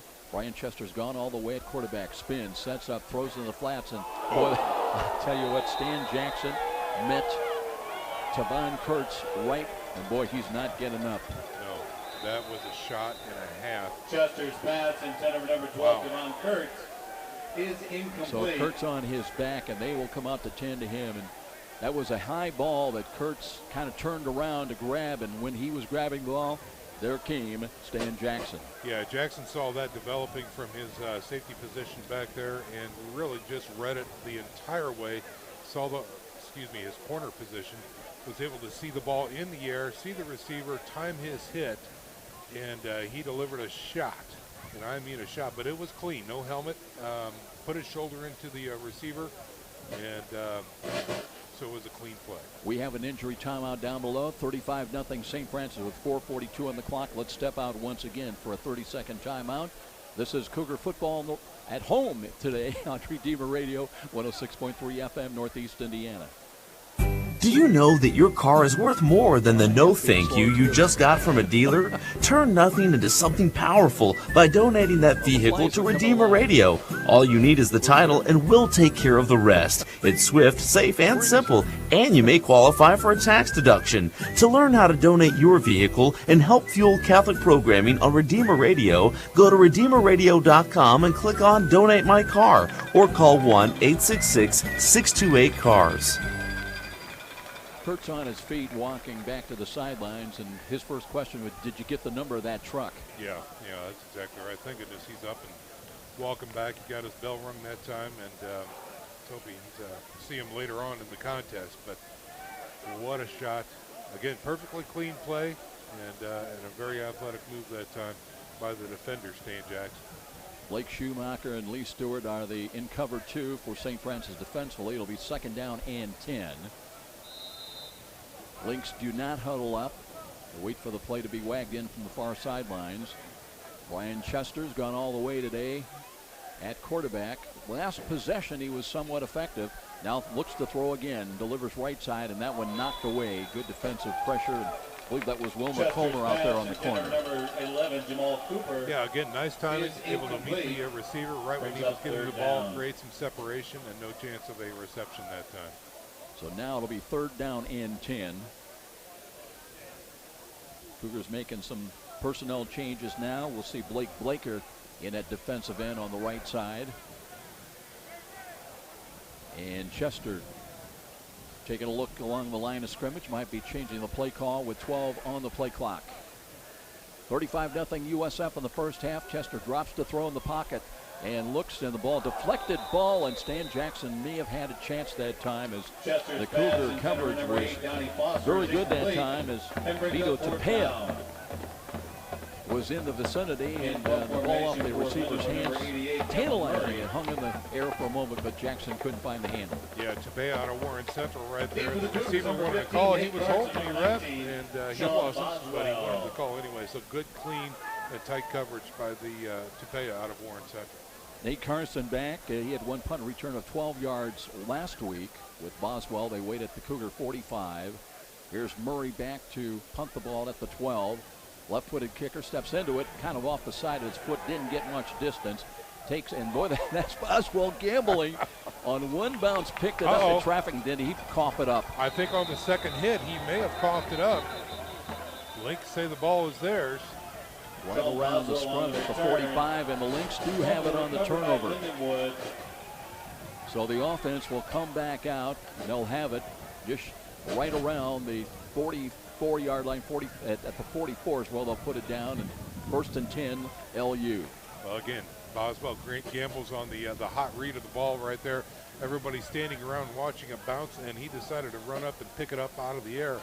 Was successful at first, but then spun into a tackle that again separated the ball, and the Lynx with a fresh set it down. Sam Surgeon stays in as the running back. I believe they've got Jordan Miller back out there, offset to the right in the eye. And Chester looks, hands the ball off. No, it's a play action fake. The throw of the middle, and that one is caught, delivered perfectly. Right into the hands of Navarez, I believe. And down around the Cougar 19, and here come the Lynx threatening to get on the board. What a beautiful throw. That was right on the money. And boy, if they could do that consistently, it would be a different score in the game right there. Peter stays in wide to the left side. They'll have Donnie Foster part of a trips back. Now they've changed. They're going to flip-flop those wideouts to the wide side to the left. So it'll be 1st and 10 at the Cougar 20-yard line for the Lynx. Try to get on the board here late in this first half. 3:46 remains. Chester out of the pistol again, runs the ball. Surgeon up the middle, trapped right at the 20. May get, well, no yardage. They're going to mark him down. One official says at the 19, the other says at the 20. Yeah, nothing came in from his edge, from his linebacker position, and there also to wrap up was Jamison as well. Not much there. We'll give him a yard. It'll be 2nd down and 9. The one back is Sam Surgeon, the freshman running back. Bunch line up to the left for the Lynx now on 2nd down and long. Chester looked over his shoulder. 2-step drop, throws to the left, and that one nearly picked off in and out of the hands of Spencer Coward. Had one last week in St. Louis on a deflected ball, and that one, boy, that was all his, but he couldn't find the handle. Well, and again, if the ball is delivered without so much heat on it, he is caught and gone because he was running across the field to the open side. He saw the pass coming. He read the eyes of the quarterback, but he had a lot of salt and pepper on that throw, and so Coward wasn't able to get his hands on it completely. Just knock it down. They'll stay with the same lineup, 3 wide to the left. Navarre is out wide to the right. And Chester waiting again. 2-step drop, looks left, pulls it down, flush to his left, running, being pursued. Now throws to the corner, threw it away. And now they may have hit him late. There's a penalty marker on the field. And it's going to be roughing the passer, I believe.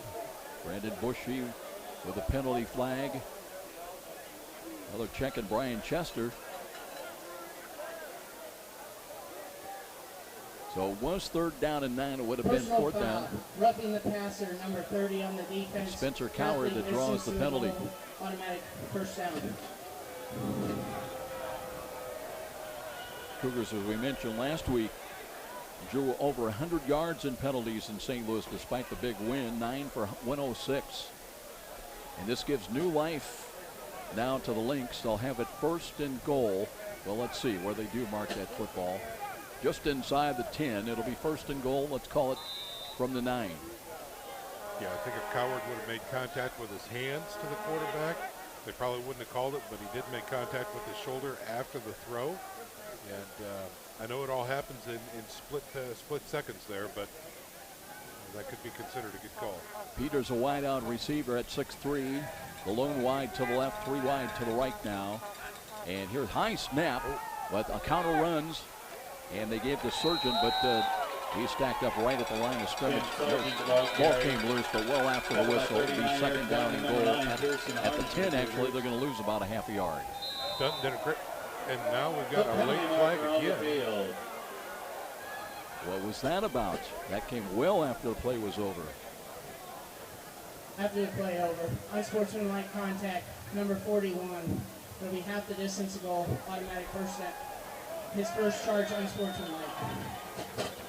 I don't know if something was said or what, but the Cougars are going to take a timeout right now to talk things over. It'll be half the distance to the goal when we return. 35-0 St. Francis, but now getting very chippy down on the floor. And we'll be back with a timeout. This is Cougar football on Redeemer Radio, 106.3 FM, Northeast Indiana. Dear, do you have any cash? Straighter teeth and fewer appointments. Braces and Invisalign. Treatment for children, teens, and adults. At Afdent, we've got the orthodontic services that are right for you. And when you visit today, you can receive 0% APR for up to 30 months or an easy extended term payment plan, plus up to $500 of free dental work to get started. You can get a great deal on a great smile at Afdent, Fort Wayne's most preferred dental provider.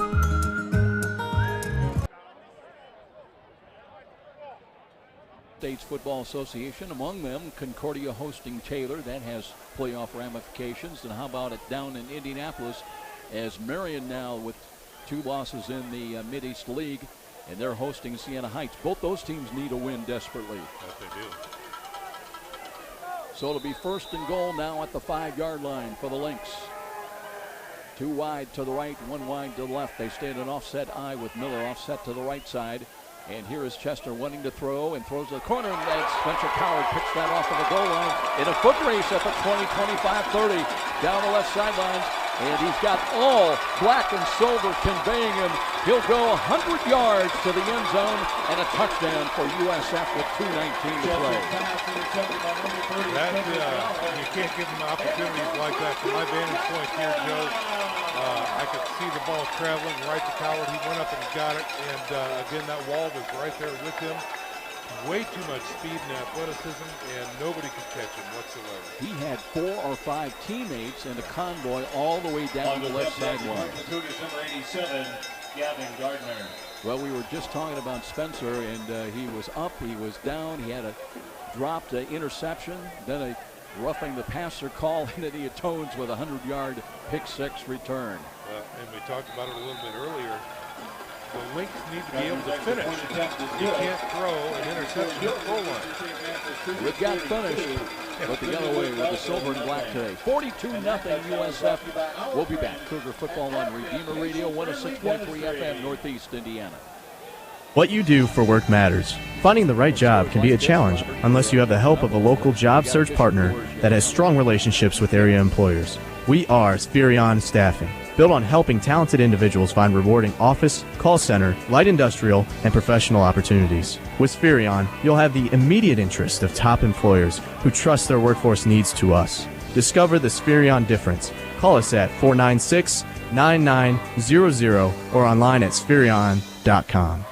So Spencer Coward, who's had now interceptions in 2 straight ball games, and obviously the longest interception return for a touchdown in his career, and that'll make it 42-0.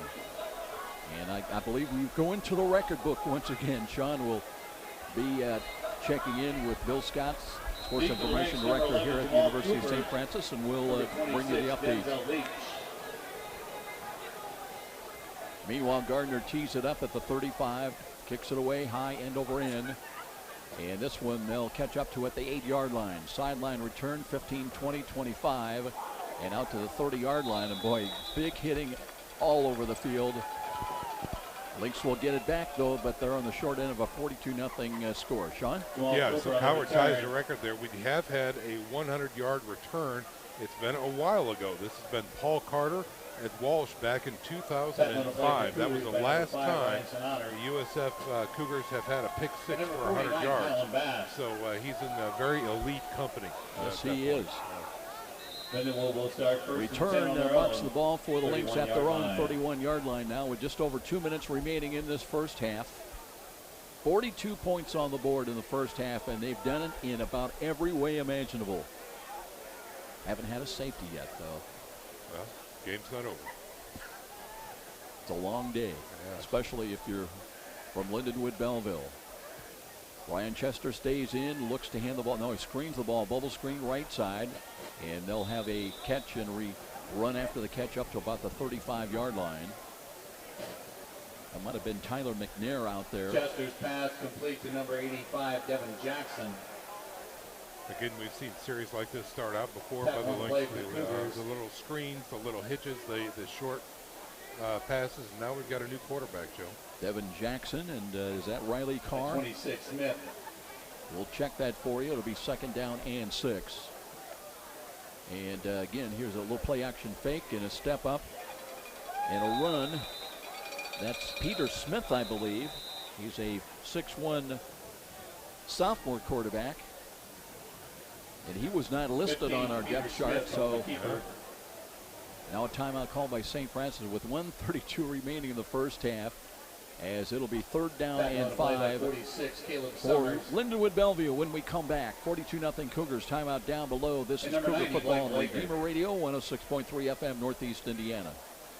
Make a difference in your life and others by joining. Every great team has focus and talent, and at Parkview Sports Medicine, our focus is on you. From performance training and nutrition counseling to orthopedic surgery, athletic rehab, and more, Parkview Sports Medicine's got you covered. You can trust us to bring together today's top experts in sports medicine to improve the performance and treatment of athletes like you. Go to parkview.com/sportsmedicine to learn how we can help you and the athletes in your life be your best. Parkview Sports Medicine. Upgrade your game.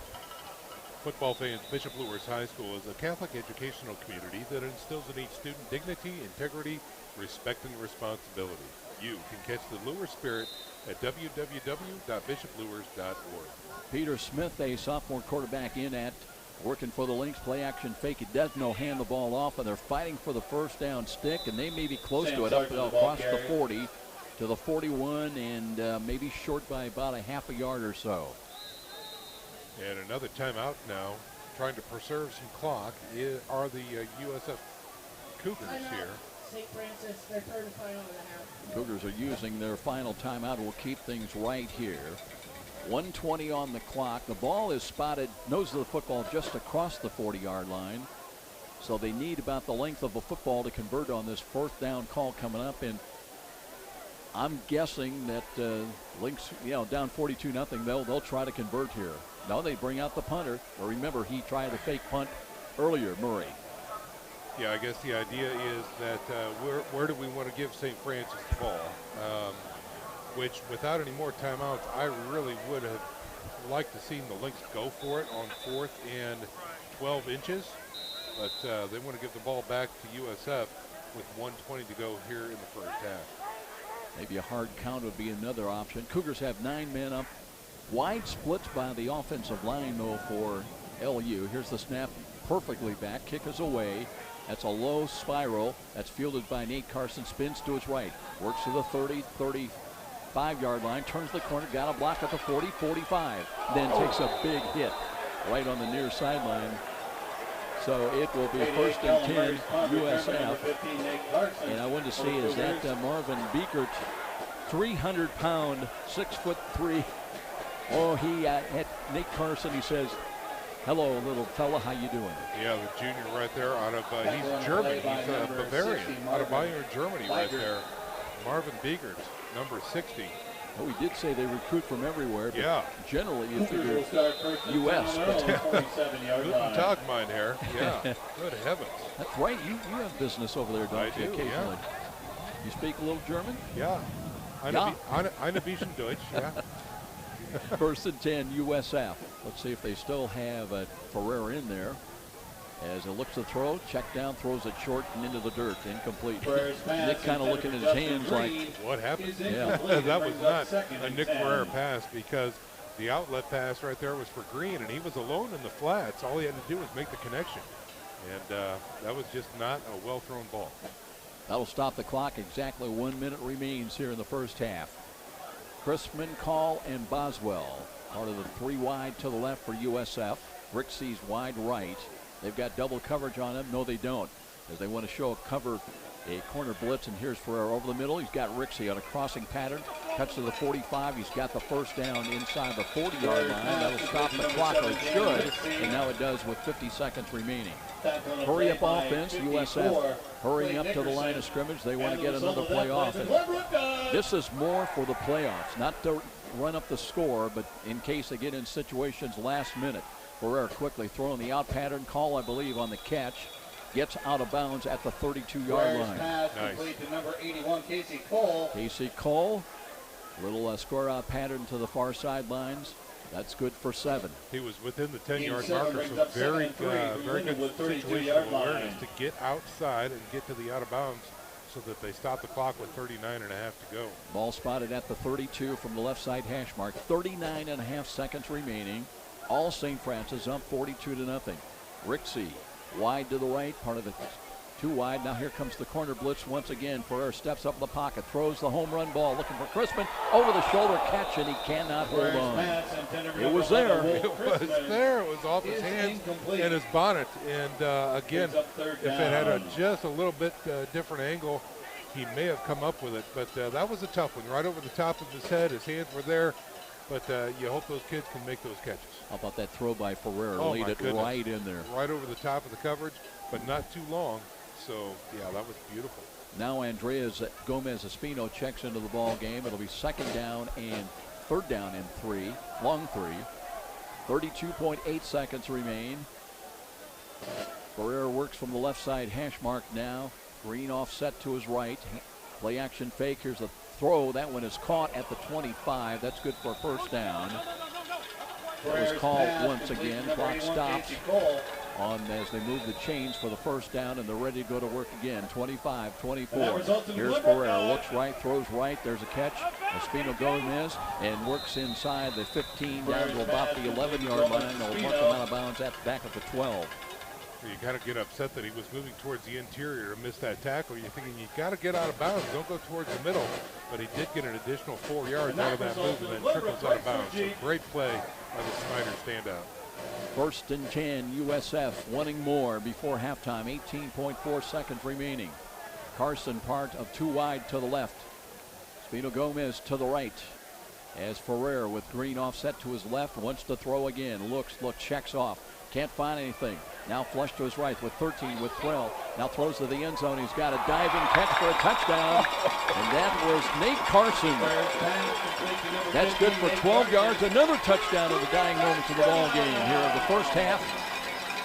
Unbelievable. Just when you think he's going to have to chuck it out of bounds just to stop the clock and try for a field goal, the play keeps developing and developing. He's got such great eyes downfield. He was able to throw it low, and a beautiful diving catch in the back of the end zone for another touchdown. Nate Carson, boy, that one again, a well-thrown ball right into the breadbasket as Carson went down to cradle it in. And now trying to make it a 49-0 lead. Gardner with the extra point. It is good again. And the Cougars, they are coming up roses here today on a cool afternoon in Fort Wayne. 49-0. And we'll take a timeout. This is Cougar football on Redeemer Radio, 106.3 FM, Northeast Indiana.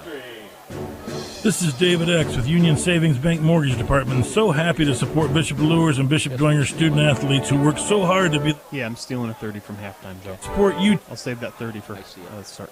If you need a home loan, pick up the phone and call me 418-6191 anytime for low closing costs and great rates. 418-6191. I offer what you want, low closing costs and great rates. Call 418-6191. Member FDIC, equal housing lender. Well, Nick Ferrer threw 6 touchdown passes last week. Most of them came in the second half. He's got 3 already here today just before halftime.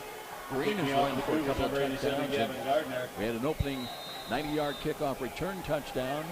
And now also Spencer Coward with a 100-yard pick 6. You know, if you were looking to make, it'll be interesting, Sean, to see the numbers here at halftime. They've got to be astronomical. No, I agree. Yeah.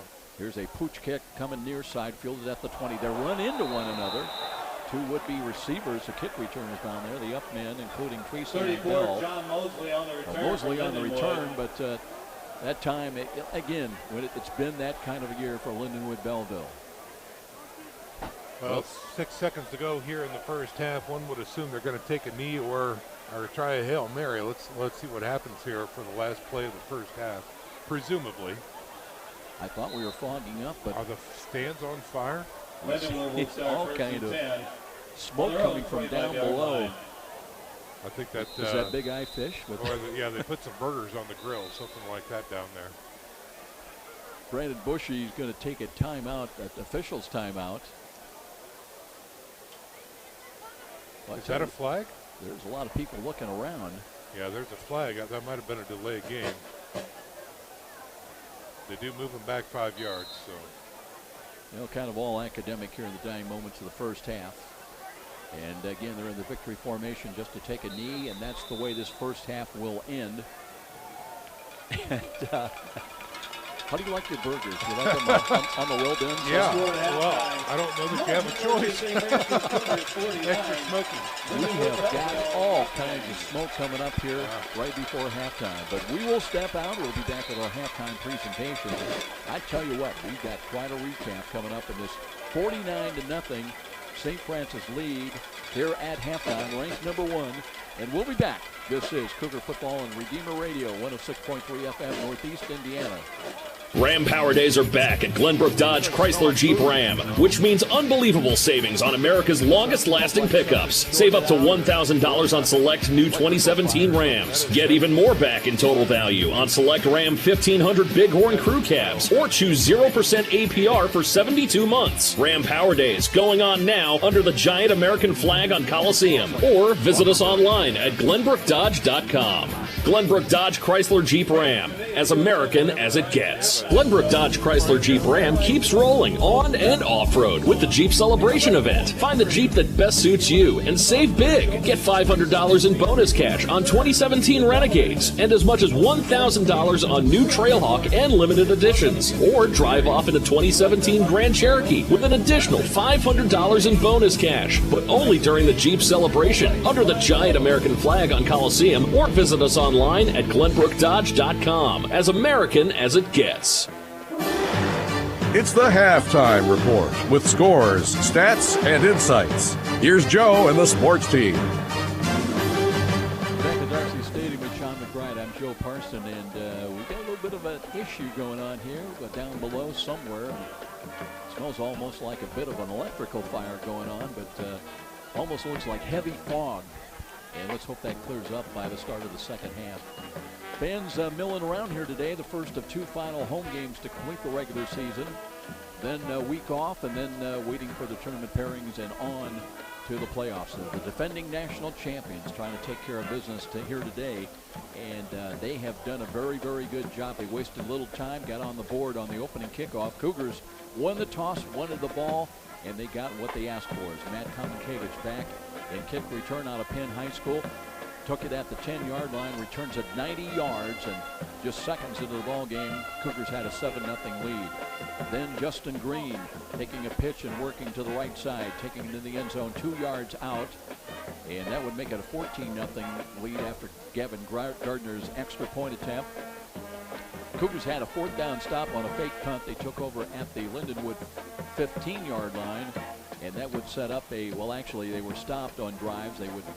But they would get it back, and that would lead to a Justin Green second rushing touchdown run of the ball game. Ironically, he had looked like he was going to score on the play previous, but he dropped the football. And it went out of bounds. He got the snap on the next very play and took it in for 4 yards out at the 13:31 mark. That would make it 21-0 early into the second quarter. Then Ferrer got busy.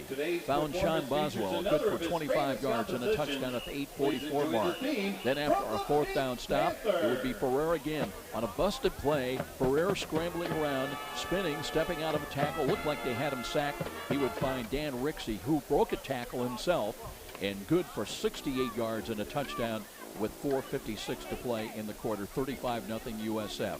Then after a fumble recovery at the Lindenwood 45, nothing really doing that time, but then with Lindenwood on the move, they had the ball down deep, and with a throw coming to the right corner of the end zone, it was Spencer Coward who gathered it in on a pick 6 at the goal line. He would take it 100 yards to the house at the opposite end at the 2:19 mark. 42-0 late in the first half. Tell you what, the Cougars were not done, though. They started with the hurry-up offense. They got the ball back once again, and that would culminate with a Ferrer to Nate Carson touchdown throw into the end zone. Good for 12 yards with just 8 seconds remaining to make it 49-0, and that's where we are here at halftime. Being entertained by the marching pride of the University of St. Francis football Cougars on the field here at halftime. 49-0. We'll take a 1-minute timeout. Sean will be back, hopefully with a look at some halftime numbers as the Cougars big so far with 49 on the board in the first half. This is Cougar Football on Redeemer Radio 106.3 FM Northeast Indiana. I have a special word for married men, since I'm one of you. Our wives and children need us, faults and all. We are irreplaceable. We're made to be noble knight. That is correct, yes. If your family, you are needed. And we've got 2 more 30s in halftime. Warriors. Just watch young boys playing, how they will quite naturally turn sticks into pretend guns or swords. Let's channel the fight that is in us to love, sacrifice for, and protect our wives and children through thick and thin. It is before God that we made a vow when we became united in marriage with our wives. Let's keep it. Quote, so then, what God has united, man must not divide. Mark 10:9-10. I'm Jim Littleton, forming FaithfulFamilies.com. Halftime here at Darcy Stadium. Welcome back, everybody, with Sean McGrath. I'm Joe Parson. 49-0 USF. Let's bring in Sean with a look at some of the team members of this first 30 minutes. Yeah, the tale of the tape so far here, Joe. We're going to talk about the links in the first half production here. Really not a whole lot going on. Obviously 0 on the scoreboard. Only 6 first downs in the first half. On rushing yards, they have 16 rushes for 2 yards total. And let's see here, we've got passing yards, 113. The quarterback is 7 of 20 with 1 interception. So total offense for the Lynx right now, 36 plays, 115 total first half yards here. Kickoff return, 7 for 125 yards. And punts, they've punted 5 times, really only a 28-yard average. So the field position battle being won clearly by USF. They've lost 2 fumbles as well. Penalties, 3 penalties for 23 yards. Possession time, not so bad, 14 minutes and 38 seconds. This is what's really killing them. They can't finish, Joe. When we talk about third down conversions, 1 of 8 so far and 0 of 2 on fourth down conversions. They were in the red zone once, and that's where they threw the pick 6. And so the Lynx so far not doing very well that way. Individually, your Lynx, from what I've got on the screen here, not complete coverage, but Chris Reynolds, that sergeant actually, number 10, he's got 15 net yards on the day, averaging 1.5 yards per carry. Peter Smith with a carry, and for the team, again, not much whatsoever for the Lynx. For your University of Saint Francis Cougars, leading 49-0. We've got 16 first downs on the first half so far, 71 yards rushing on 15 carries, passing so far 234 yards. Ferrer going 17 of 25 with zero interceptions.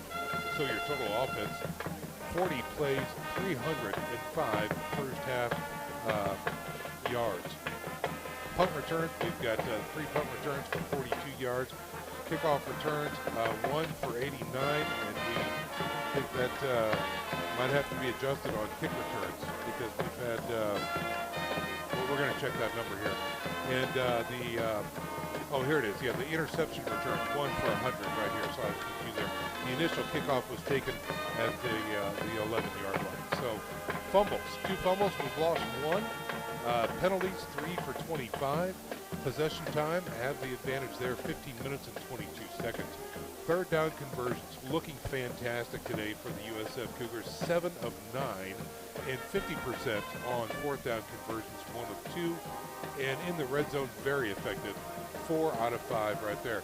We're going to see if Bill can't print off some additional first half individual stats so we can run down the look Justin Green, Ryan Snotter, and Nick Ferrer more closely and see where he distributed the ball throughout that first half. Sean, as we look at this first 30 minutes, though, and you know, we've seen so many big games for St. Francis where a variety of factors have come into play, different production from different sources, but I can't remember a game where you've had a kick return, a touchdown to start the ball game.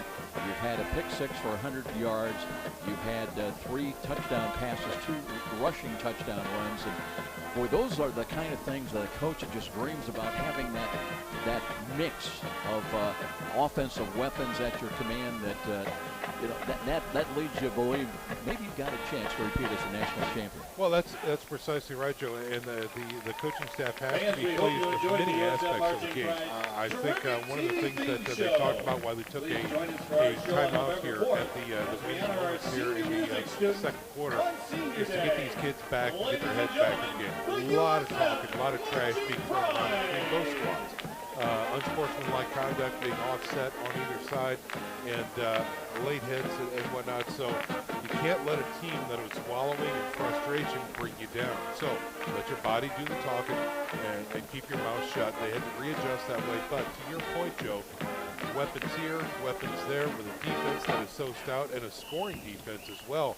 I mean, obviously, you can look for improvements and you can do this, but you've got to feel really good, especially at this point in the season, of where your team is how they are performing. John, I want to follow up your point. Excellent observation, because that hurry-up offense we saw in the last 90 seconds was not about scoring points. Now, yeah, you want to score points, but it was more about, this is 49-0, but you're looking down the road, you're going to be in a game where maybe it's a touchdown, maybe it's a tie game.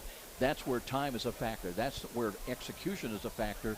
And how can you get, and manage the clock in the final moments to try to get points on the board. That's all that was about.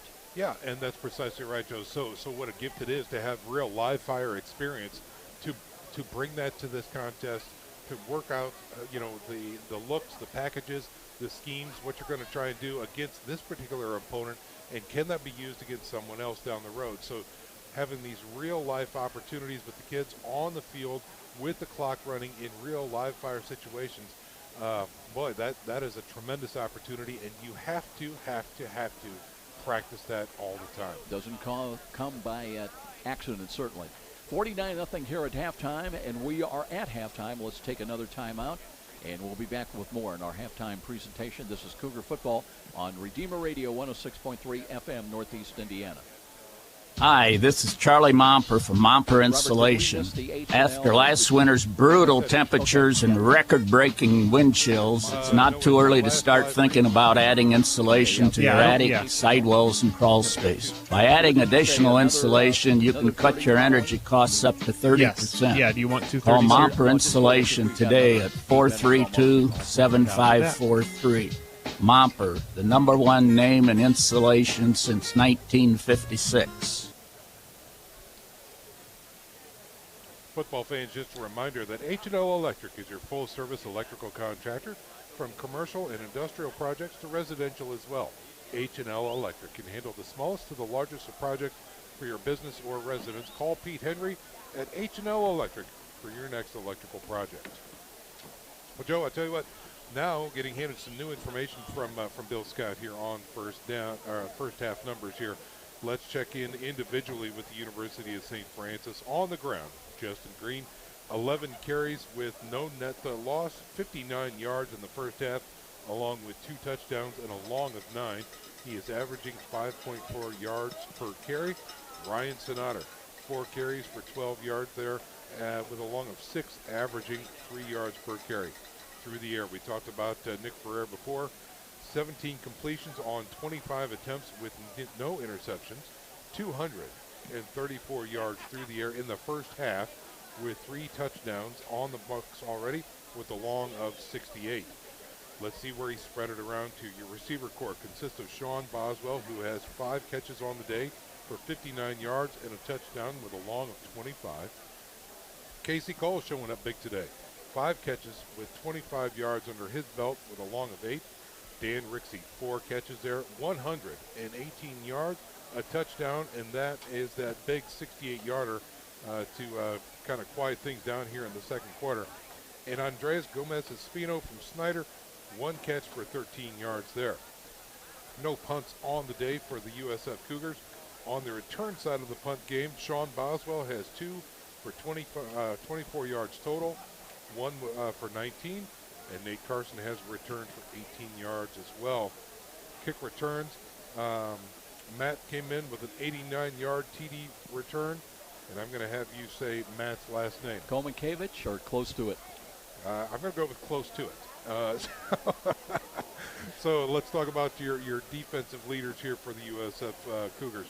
Eric Dutton came in with 5 total tackles and a half tackle for loss. Pearson Harness showing up very well. 4 tackles with a half tackle for loss. Jalen Moss and Wilmer Cole also showing up big for the USF Cougar defense.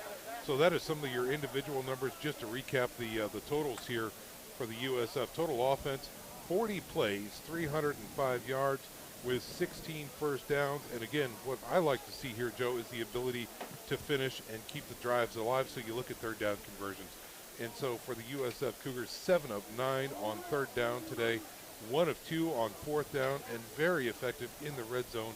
4 out of 5 scoring chances today for the USF Cougars. 49-0 here at halftime. We see some of the specialists coming out and getting ready for their halftime warm-ups, and we wait for the teams to reappear here with the start of the second half. We'll take another timeout as Sean gets ready to make his way down and checking in with Kevin Donley here before the start of the second half.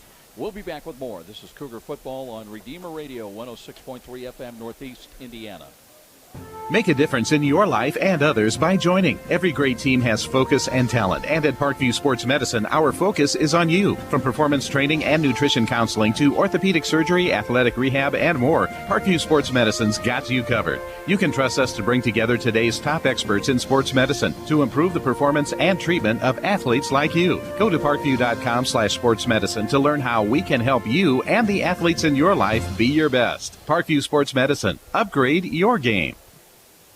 Back at Darcy Stadium, I'm Joe Parson. Sean McBride with us as he gets ready to make his way down to field level, and we'll be checking in shortly with Cougar coach Kevin Donley, but he's got to be very pleased with what he's seen for the most part here today at home. Started cloudy skies, still cloudy, 40 degrees at kickoff. Winds out of the west-southwest at 12 miles an hour. Not much has changed. Weatherman said we'd only get up a degree or two to about 41, 42 degrees at best here today. This is a rematch, actually, from a year ago at Darcy Stadium. On September the 24th, the Cougars won. In fact, they're 3-0 all-time against the Lynx. They won 63-7 a year ago. Cougars led here 35-0 at halftime and scored the game's first 56 points. Well, today, they've scored the first 49 points. Teams now coming out to start this second half. By the way, a year ago against this team, Nick Pereira was 17 of 24 for 261 yards, threw 5 touchdowns in that ball game, did suffer 1 interception, and was sacked 1 time. But very, very good numbers here today for Nick in the first half, throwing the football 17 of 25 for 234 with 3 touchdowns, no sacks, no interceptions. Some of the other performers, Rocky James a year ago had 3 catches, 71 yards, a touchdown. Duke Blackwell, 2 catches, 35 yards. Boswell, 1 catch, and that was good for a touchdown. Justin Green had 2 carries for 51 yards, and he rushed for 1 touchdown a year ago. He's got 2 rushing touchdowns here today. By the way, the 12 points on the 2 touchdowns give him now 114 points. Came in number 1 in the Mid-States Football Association as far as the scoring race is concerned, so that will help his cause. As Sean looks for the coach, as the team begins their warm-up, limber-ups here on the near sideline just before the start of the second half. 49-0 USF. In fact, we're down to the final minute or so. And Joe, we're ready. Okay, let's go down to Coach and Sean. Coach, your offense is scoring fantastic. Your defense is just off the charts. What was your message to the team so far at the half? I ate an apple. All right. We're going to start with the same group that started the ball game. We're going to get them out quick. We need to develop our number 2s, and they're going to play most of them. Yeah, the question there, Coach, did you talk to the team? It seems a little chippy out there. You got a frustrated team on the far side of the field. They are, and we can't get into it. Got to shut our mouths, play snappy. That's it. Good luck, Coach. Thanks so much. All right, Joe, back to you. Tell you, Sean, I didn't even recognize Coach. You don't normally see him wearing a heavy jacket and a stocking cap. I didn't even know he was out there. Yeah, I had to look for him myself, and he did have an apple. I can tell you that for sure. Back up to you. Having that halftime lunch. So we get ready. Lynx will get the ball to start things first here in the second half. 49-0. The other games we mentioned, very big ball games as we head into the last 2 or 3 weeks of the regular season. The Cougars actually finish next week here at home. Then they take a week off. Most of the other teams will have that 3rd week, and then the playoffs will begin 3 weeks from today. Cougars back home here next Saturday against high noon at Taylor University at Darcy Stadium. So if you couldn't make it today, certainly join us if you can, and always at 106.3 FM. And of course, you've got the option with the audio streaming too for friends and family who might be out of the marketplace. They can listen online. Just go to that Redeemer Radio website, and you'll have the listen live option as well. Well, the team's kind of milling around and waiting for the go-ahead. They've put up the 15 minutes to start the second half, so we'll be getting this one ready to go here shortly.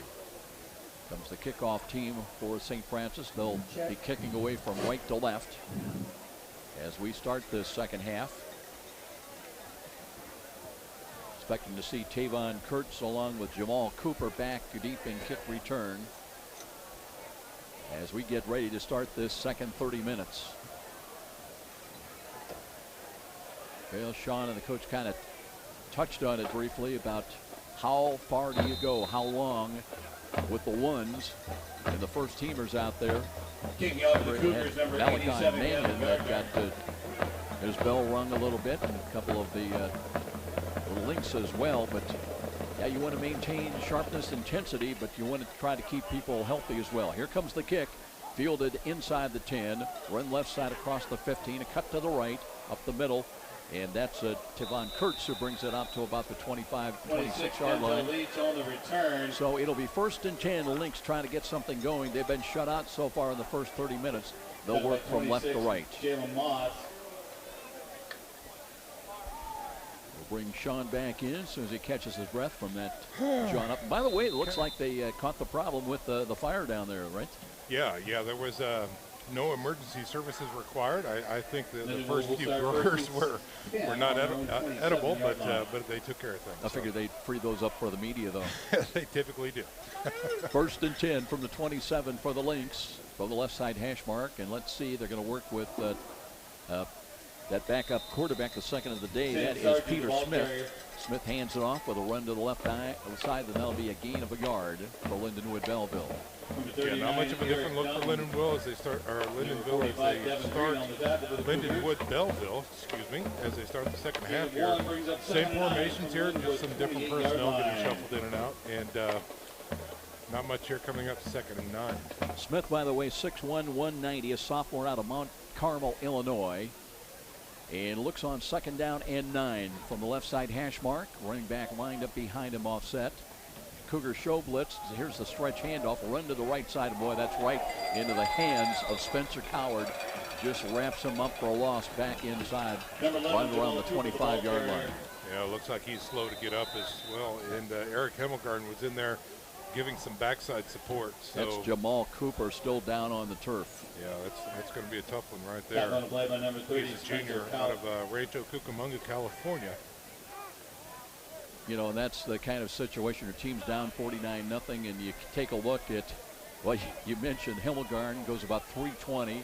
Spencer Coward, he's never shied away from a big hit, and you're kind of thinking to yourself, do I really want the ball for today? Do I really want to be? And Cooper limping away. It comes off the field under his own power, but it's just been a tough, not only a day, but a tough, 2 seasons now for the Lynx. Yeah, they need to find a way to win, and they're battle tested. They surely are. They've been up and down the ranks of the competition and unsuccessful. So new schemes are something. They have to find a way. Play clock already down inside of 5. They've lost 17 games in a row going back to last year. Here's the short drop. Smith throws into the flats, and that's a tipped ball and nearly intercepted. And guess who, number 30, Spencer Coward, was closest to it. He's already had a pick 6 for 100 yards today. Nearly had another one. Yeah, again, it's, the quarterback play here needs to be a little sharper. We've seen glimpses of just tremendous passing ability from the Lynx on a number of times, but here on the quick screen, it was thrown up and behind the quarterback receiver. He had to go up and get it, and on a screen, you pretty much have to be right on his chest or leading him, and that ball was not there. Murray to punt from the 10 for the Lynx. Waiting for the snap, 2 back and punt return for USF. As we get set now, left-footed kick is on the way. That's kind of a low wobbly ball, takes a bounce, and that gets by Nate Carson, and he lost the ball, trying to get it back, and did he get it? Yeah, he's got it. Wow, that was danger time. So the Cougars flirt with disaster, but they get it 1st and 10 at their own 36, 37-yard line, moving now from right to left. That was a close one. Those long line drive shots really put a lot of action on the ball, and you can never anticipate with a football which way it's going to hop. So probably the more prudent play there was just to back away and let it take a nice roll. But it looks like the first teamer is still on the field here, Joe, to start the third quarter. Yeah, usually, you know, on the artificial turf, you get a pretty good bounce, a true bounce, but not always. Here's the stretch handoff, and Justin Green, it bounced right back to him. He's going to lose yardage back to the 30. And now Kevin Donley's thinking, what is going on, guys? Yeah, there's something going on, because that was a bad handoff on the stretch play to the left side. Ferrer did not put that ball into his breadbasket, and Green had a tough time.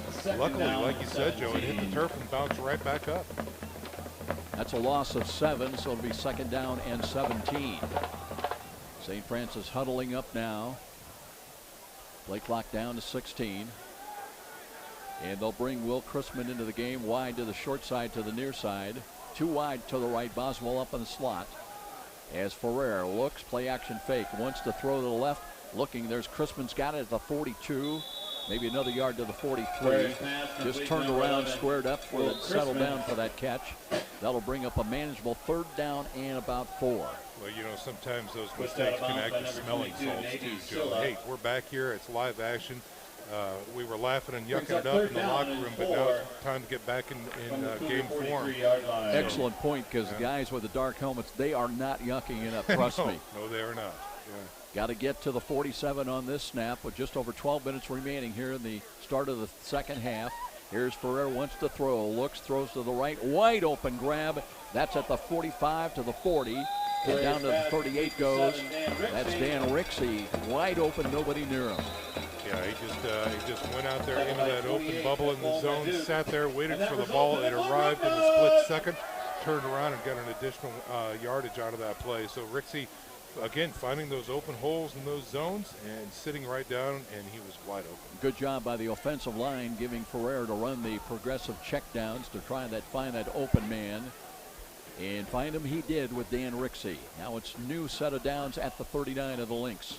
Ferrer looks, hands to Green, off tackle run. He's got running room, 35-30. Got a block at the 32 and angled out of bounds around the 21-yard line. There is a penalty flag down, and they're looking in the direction perhaps of Will Chrisman. Yeah, boy, that's a player call right there. The cornerback was getting blocked by Chrisman out here in the open field. And as soon as Chrisman released his block, the corner looks at the line judge and says, "Hey, you going to call that?" And that's when the flag came out. So I don't know, looked pretty clean to me. But and now Ferrer is talking to the line judge as well as a team captain, saying, "Gosh." Number 11, 10 yards from spot of the foul. Yeah, it does go on Will. So that'll take away much of the long gainer by Justin Green. The penalty will move it back to about the 35-yard line. It will still be first down. Yes, it will be first down and let's say about 6. Yeah, so it was a net of 4 on that one. So again, it was an open field block downfield. And yeah, that's a tough one, but it is what it is. Rixey and Boswell, the wideouts to the right side. That's the wide side of the field. Chrisman stays in the lone wide to the near side. And Ferrer wants to throw. Looks, steps up in the pocket, throws to a spot. It's got Rixey catch and keeps his foot and reaches for the goal line. And did he get in? No, down at the 1. Boy, he did everything he could, stumbling, bumbling inside the 5, reached late, but they ruled the knee hit just before he broke the plane of the goal. If he was 6'6", he would have got in, Joe. That's the only downfall right there. A tremendously athletic move.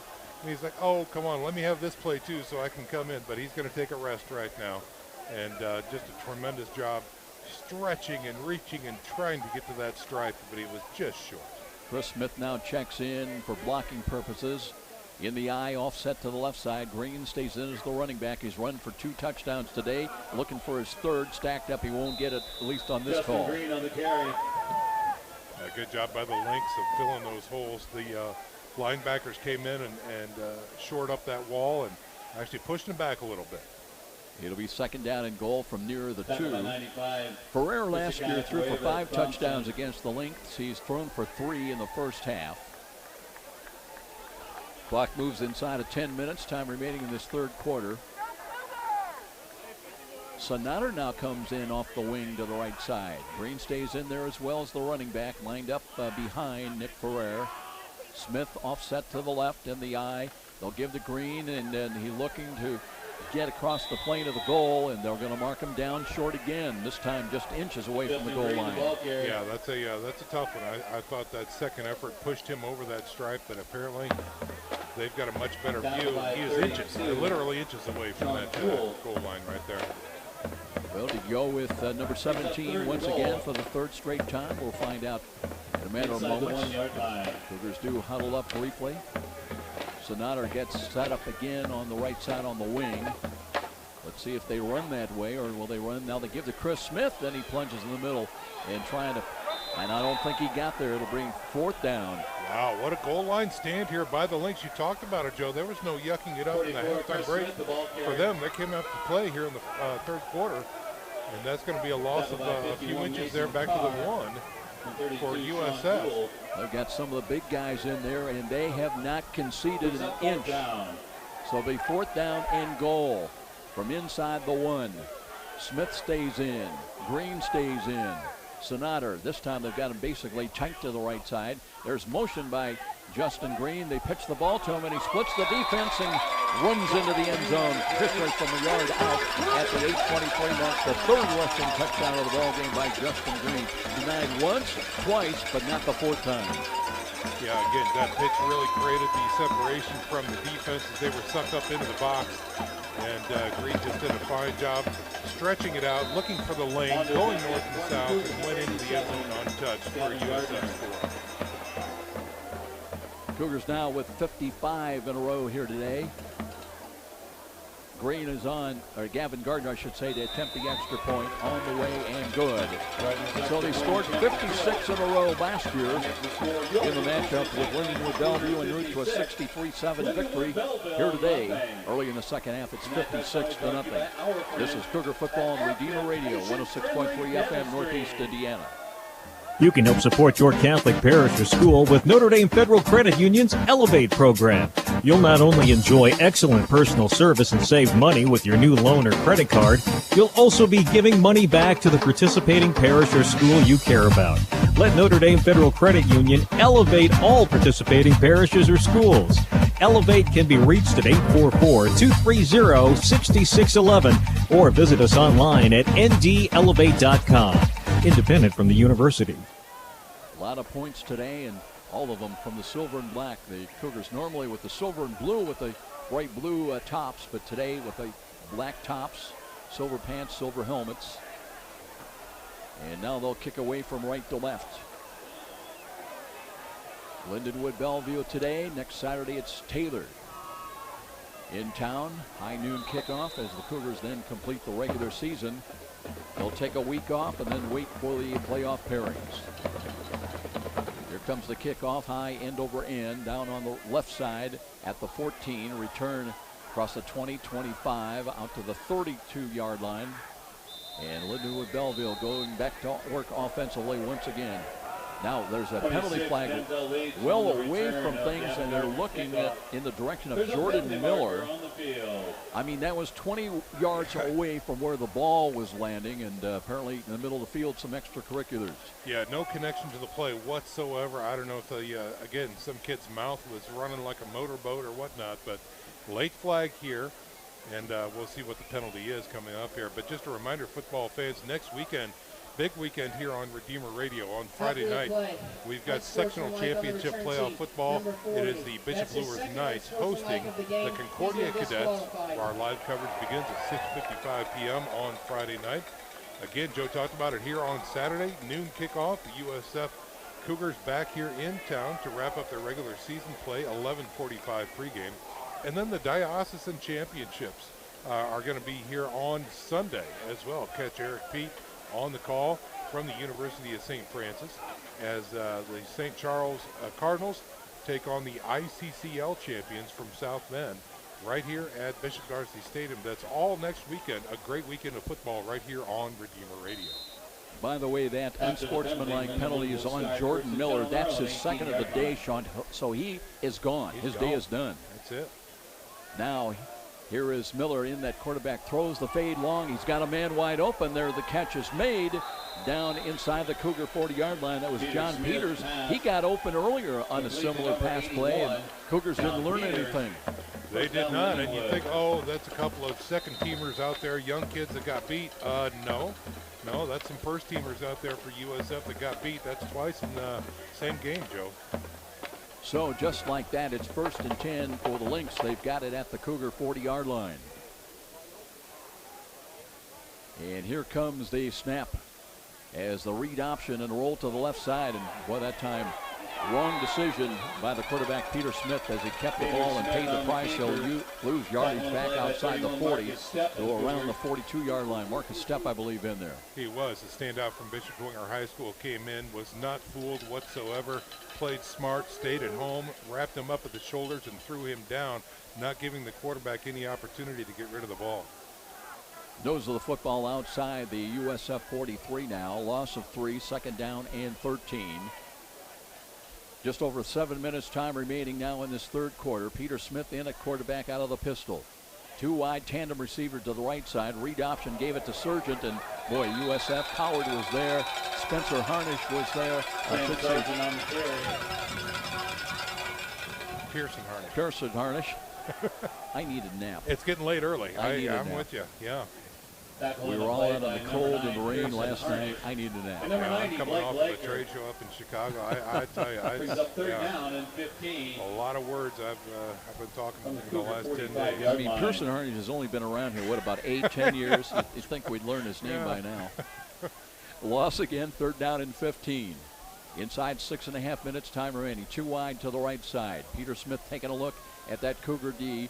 Ready to take the snap again. Blitz being shown up the middle, but now read option. He wants to throw, steps up, he'll run. Being pursued. Smith gets some of the yardage lost. Back inside the 40 to the 39. That's well short of the first down stick. Well, and again, backside pressure from Marcus Stepp, number 31. Again, chasing him around the edge. The pocket dissolved. He was running north, and a shooting tackle by Stepp brings him down. They spotted at the USF 39. It looks like the Lynx are going to roll the dice here, down 56-0. Why not? They've got 2 wide either side of the field, including right side. That's Nevarez. John Peters has had the best receiving success of the day against St. Francis. 2 long catches. Here's Smith dropping the throw. Blitz is coming, and he is nailed. That's got to be Coward. It was. When you see that streak coming from the outside, you know it's going to be number 30. Yeah, they bring both corners on the corner blitz in the pocket. There was no pocket. Coward came in and hit him from the backside. He had no chance whatsoever, and they just dissolved the play in an instant. I'm surprised he retained possession of the ball. That's what you call one of those lookout blocks. Look out, because here he comes. So Coward has certainly made his presence known here today. Mostly up, a couple of down. He did take a late hit, roughing the quarterback call, but atoned with that on a pick 6. Interception return of 100 yards. Now USF back on offense, and they have made some changes now. Clay Cenarius checks in at quarterback. Ryan Sonata, the ball carrier. Ryan Sonata gets the call, takes the handoff, and does not get back to the line of scrimmage. It looks like the front 5 has changed a few numbers as well for the offense for the Cougars. We'll try to pick up some of those names and numbers as we still have better than 5 minutes remaining in this third quarter. Chris Smith stays in, and as a wideout now, split wide to the right. So that's going to be a highlight of his day. Now it's going to be 2 wide either side of the field. Cenarius looking to throw, short drop, looks right, checks off, looks down the middle, now in trouble, and they've got him wrapped up, and he's going down, threw the ball away late. That may draw a penalty flag. Let's see. Well, he did have a receiver out there in the vicinity, so maybe got away from taking the sack. Yeah, I kind of threw it, and Sonata happened to be standing there. I don't think that was by design. He just saw a receiver in the area. Yeah, that was Sonata. So, yeah, he got away with it, and they just burned it down. Clay Cenarius has thrown for 1 touchdown. He's been intercepted 1 time, and now he's got 3rd down and 11.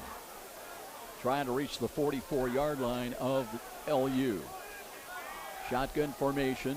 Does have a protector in to the right.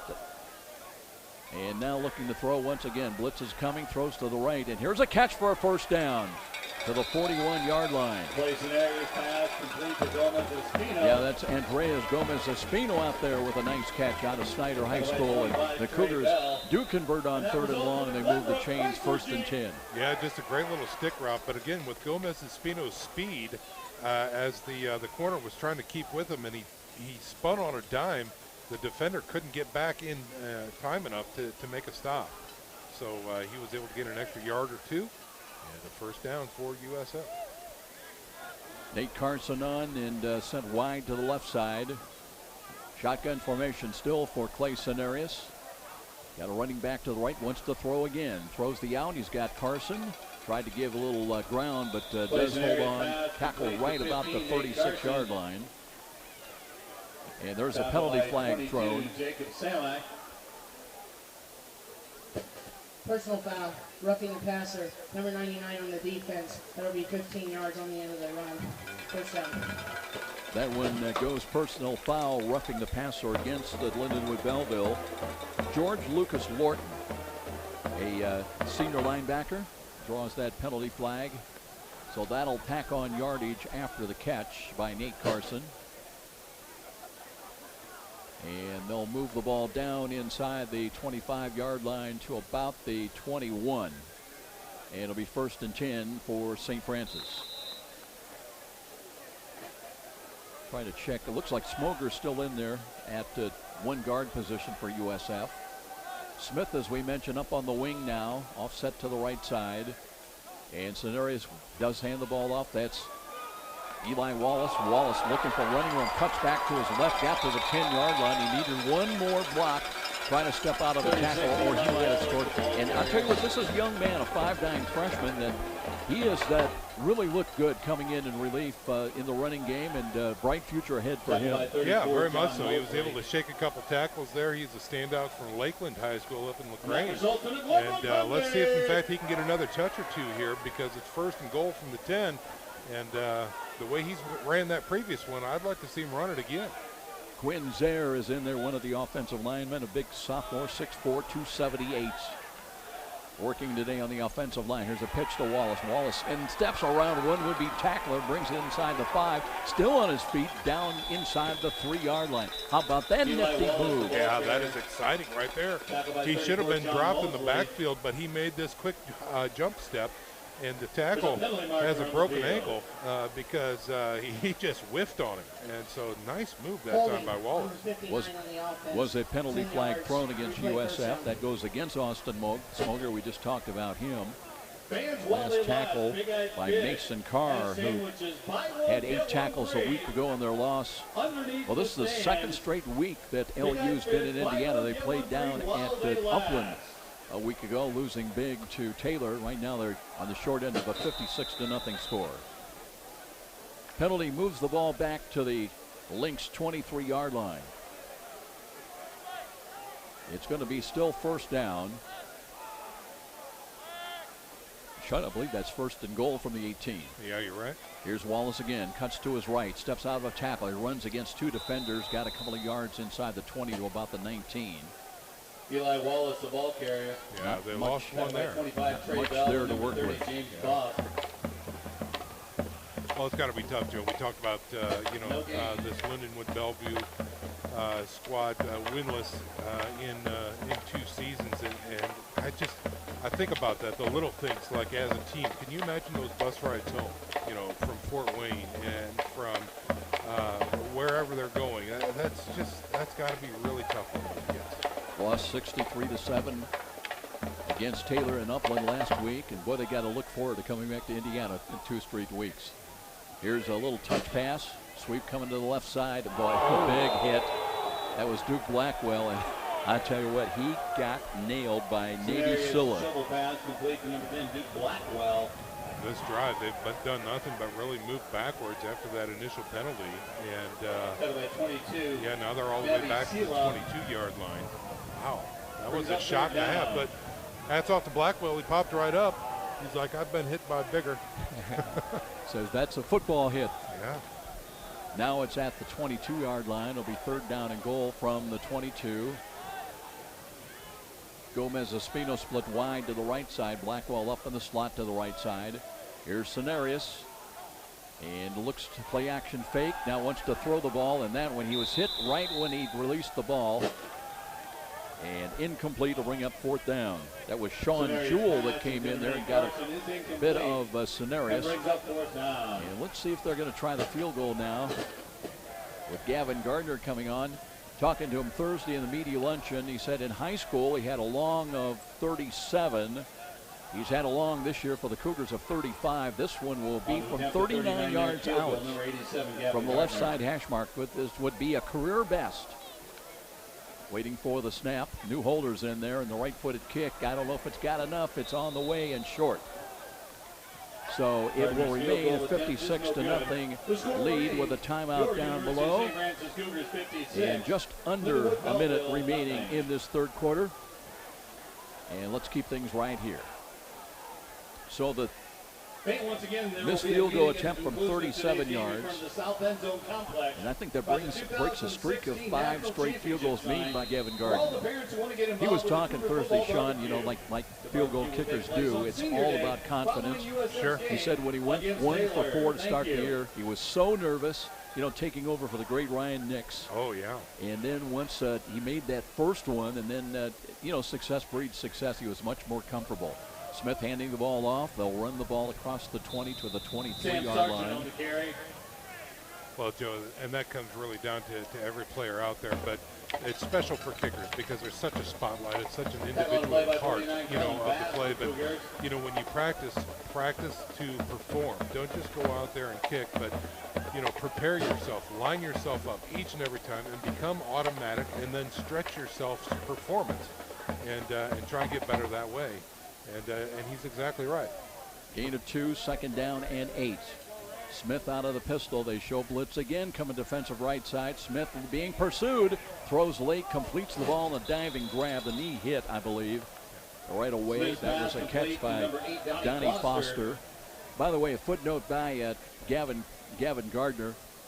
This was a no-brainer for him to select coming to USF and playing for the Cougars. You know why? Why is that? Comes from Van Wert, played with the Van Wert Cougars. Okay. There you go. Is your University of Saint Francis Cougars. Once a Cougar, always a Cougar. There you go. It will be the end of the third quarter. So 56-0 was with that at halftime. Neither team put points on the board in the third quarter. We go to the final 15 minutes. USF on top here at home. This is Cougar football on Redeemer Radio, 106.3 FM, Northeast Indiana.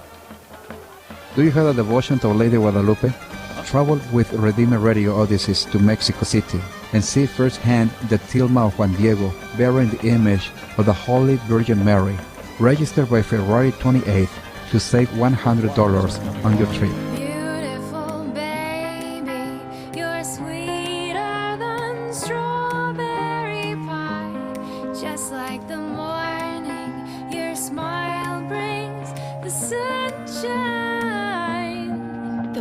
Family Birthing Centers, with everything you need for baby, plus birth planners, expert physicians, midwives, and more for you. I'm a Parkview mom. You can be too. Learn more at parkviewmom.com. My grandpa taught me years ago, do business with people you know and who know you. That's why I joined Fort Financial Credit Union. Their staff knows I'm busy at college. They set me up with a checking account, a debit card, and an auto loan. With the Fort's mobile app, I can check balances. Third down here to start the fourth quarter. They've got the ball at their own 28-yard line. Peter Smith gives ground, wants to throw. Now flush to his right, runs, looking for the first down stick. Has got that, took a big hit right at the 35-yard line, Sean, but does hold on to the football. Peter Smith, it's amazing that he's got that much speed out there in the flats, and he comes across the defender and then just does not move the defender back whatsoever, and just goes down. So that was a big hit, but it is enough for a first down. So let's see what they do here from the 34. Spotted just short of the Lynx 34-yard line, moving from right to left now as we look at it. Sam Sargent has done most of the running today so far. They've got a new blocking fullback since Jordan Miller picked up 2 unsportsmanlike calls and is gone. He's been ejected.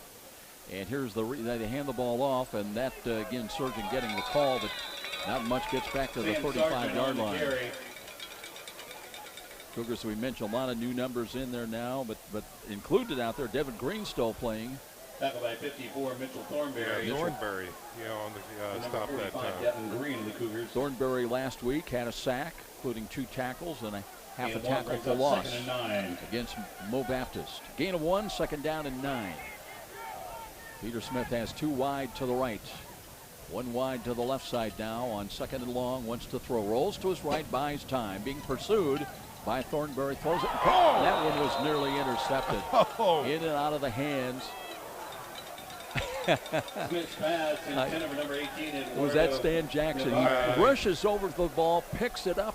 I thought it was a live ball at first, and then he just gingerly handed it to the official. I think it was actually Ryan Johnson that time from his corner position. Ryan, you have to catch it first and then run, okay? You can't start running the ball back without catching it well first. So Oh, he just got that order incorrect. It was right there right in front of his face mask.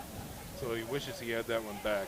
3rd down and 9 for the Lynx, trying to reach their own 44-yard line on this snap with 13:39 remaining. Clock stop on the drop pass. Here's Smith again in the pocket, dances, steps up, throws it as far as he can. Had a man downfield.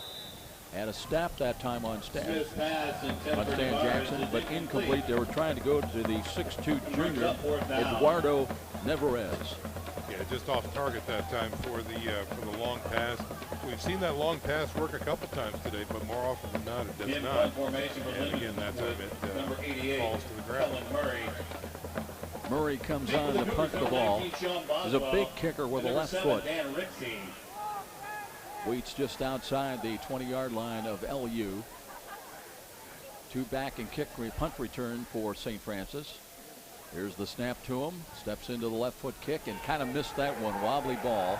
Does take a Lynx roll inside the 35 and out of bounds around the 32-yard line. That's where USF will go back to work offensively. They had 56 points on the board in the first half.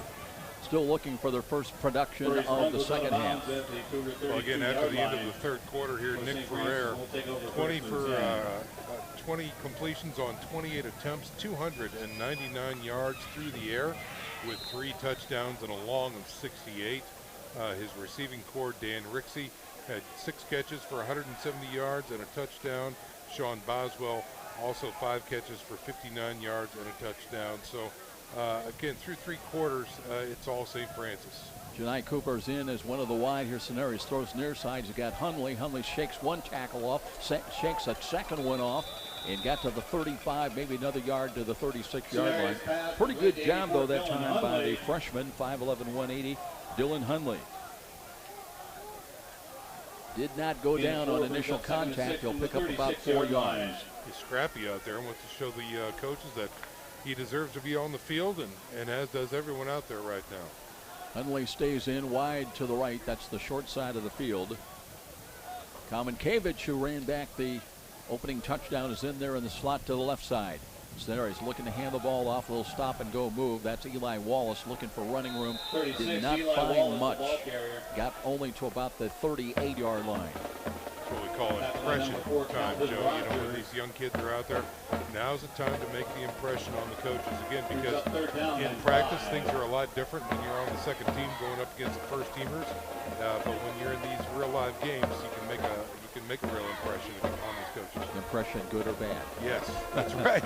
That's up to you. Trevon Carr checks in. He's offset to the right on the wing.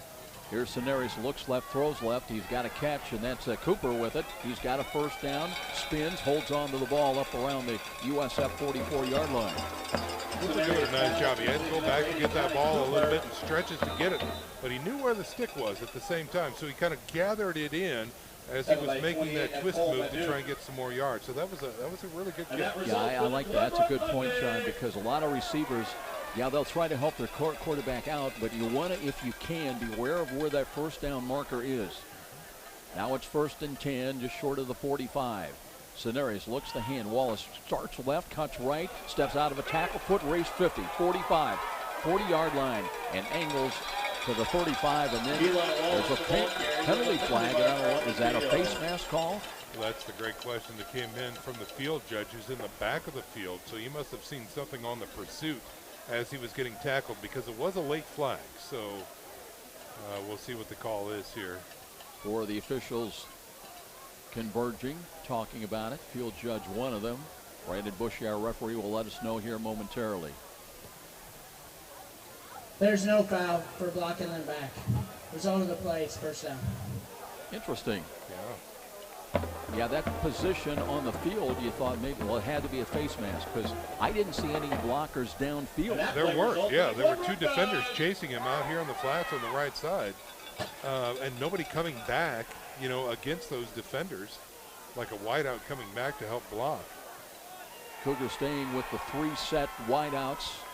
Hundley, the lone wide to the short side to the right. And Scenarios with Wallace in there, wants to throw off a play action over the middle. That's a contested ball, nearly caught by Hundley on the second attempt at it. Ball was deflected in the air, hung there tantalizingly, but Dylan Hunley could not find the handle. You'd like to see Cenarius put a little more speed on that ball. He was really out of position when he let that go, almost like hopped up and threw it, to the receiver. So he needed to plant and really deliver that ball. But, an incomplete pass. Cooper and Kaminkevich again sent wide to the left side, 2nd down and 10.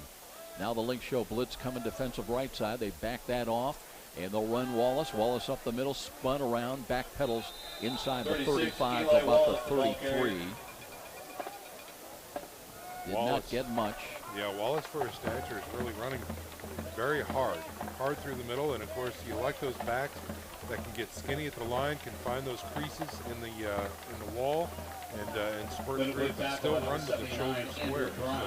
Now he heads to the bench. Ryan Sonata comes back in. They're going to flip-flop him to the left side of Clay Cenarius on 3rd down and 8. Trying to reach the 25-yard line. A little motion by Hunley. Here's Cenarius checks off and looks, throws, and that's a high ball that's caught inside the 5-yard. Hunley went up and made the play inside the 5. Beautiful, surrounded by 3 defenders there for the Lynx. Hunley reaches. His vertical must be about 36 inches because he really had to go up there, pulled it down with great confidence, and now they're set up 1st and goal. They list him, Sean, at 5'11". He went up like Seth Coate used to do. Yes. It'll be 1st and goal at the 4-yard line now. Sonater stays in as the running back. He has run for 2 touchdowns this season. Trevon Carr up on the wing to the right side. And it'll be 1st and goal, Cenarius. Barking out the signals, looks to Sonater. He's got a bit of a hole off the left, cuts it up to the middle. Got inside the 2, but did not score. Boy, that from our angle, it looked like off tackle. It was wide open. Yep, and he decided to cut right a little bit. But he had the lane left. So let's see if they give him another opportunity here. Still got some positive yards, which of course is good. Got about, 2.5 more to go here, Joe? Nose of the football just inside the 3. 2nd goal from the 2-yard line. Officially from 2 yards out. Now Sonater, they'll flank him out to the left side of Cenarius. Same set with 2 wide left. Play action fake. Oh, wide open. Easy touchdown grab. Kaminkevich, 2nd touchdown of the ball game. The first came on the opening kickoff. This one from 2 yards out officially on a quick slant. And uncovered receiver again. There was nobody there. Whether that's the outside linebacker or the safety coming over, you have to cover your slot receiver. I mean, that's just all there is to it. We literally threw into a very wide open receiver that time. Just very easy. So Cenarius with the touchdown toss. That's his 2nd of the year.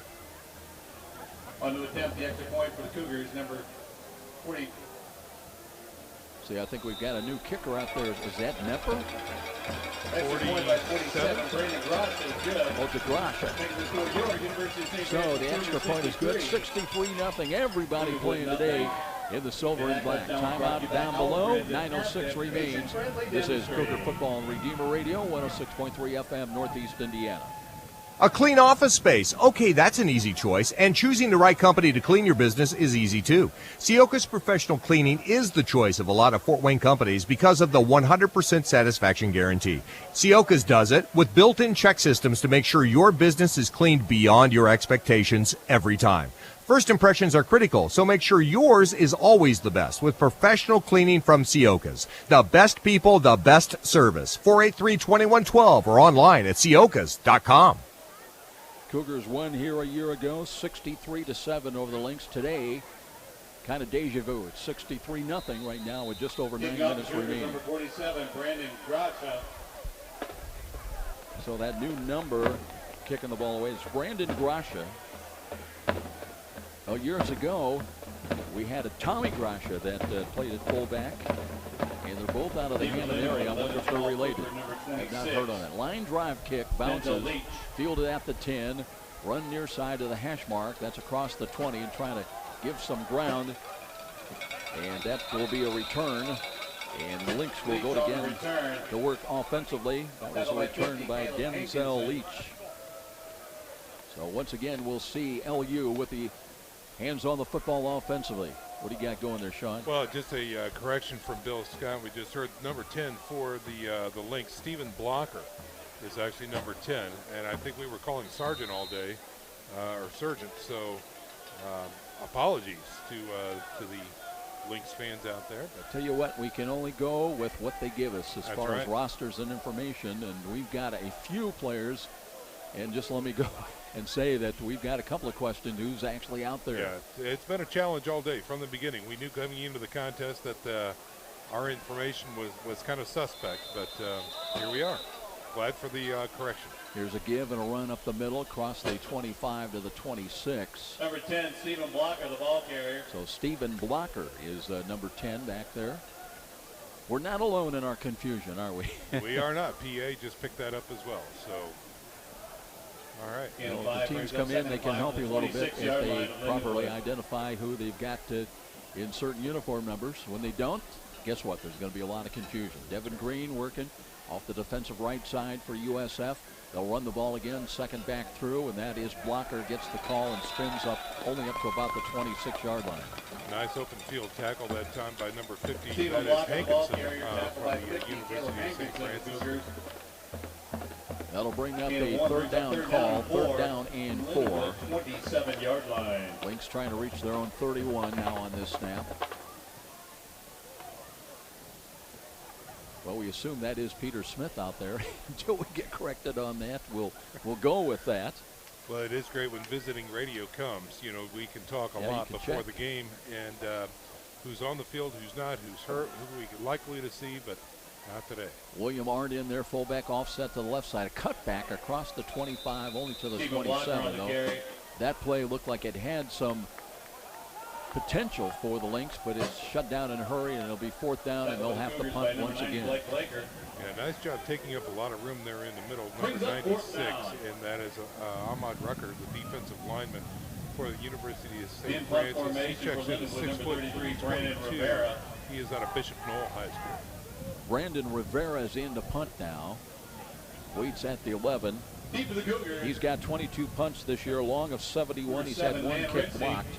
Rixey is back in punt return at the USF 44-yard line. And I think that's Schumacher back there with them as well. Here comes the kick away. That's, wow, that was like you or I kicked the ball. Yep. Only out across the 40. That's with a little bit of a bounce forward for the Lynx. It's out of bounds at their 41-yard line. So St. Francis will have great field position with 6:38 remaining in this ball game, up 63 zip. That was about a 12-yard punt there, Joe. Like I said, 13. You or me. Yeah, yeah. Wow. One of the things we talk about with the Lynx is upgrading performance, and whether it's offense or defense, you know, of course, everybody wants to do that. But as we see here today, special teams can really, really make a huge difference in your game, whether it's the battle of field position or scoring, or keeping somebody from scoring. Special teams is very critical, and their punt team is suspect at best. Scenario stays in at quarterback. They bring in Kyle May. He's a wingback off to the right, and there was a whistle right at the snap. Scenario's not happy about that as he slaps the football. Offense, number 14. Play clock ran out on Clay, and he just didn't recognize it. So that'll cost him 5 and move the ball back to the 46-yard line. Cooper stays in, out wide left side. Kominkevich out there, just caught a touchdown pass. Well, that young man's got 2 touchdowns to his credit today. Big day.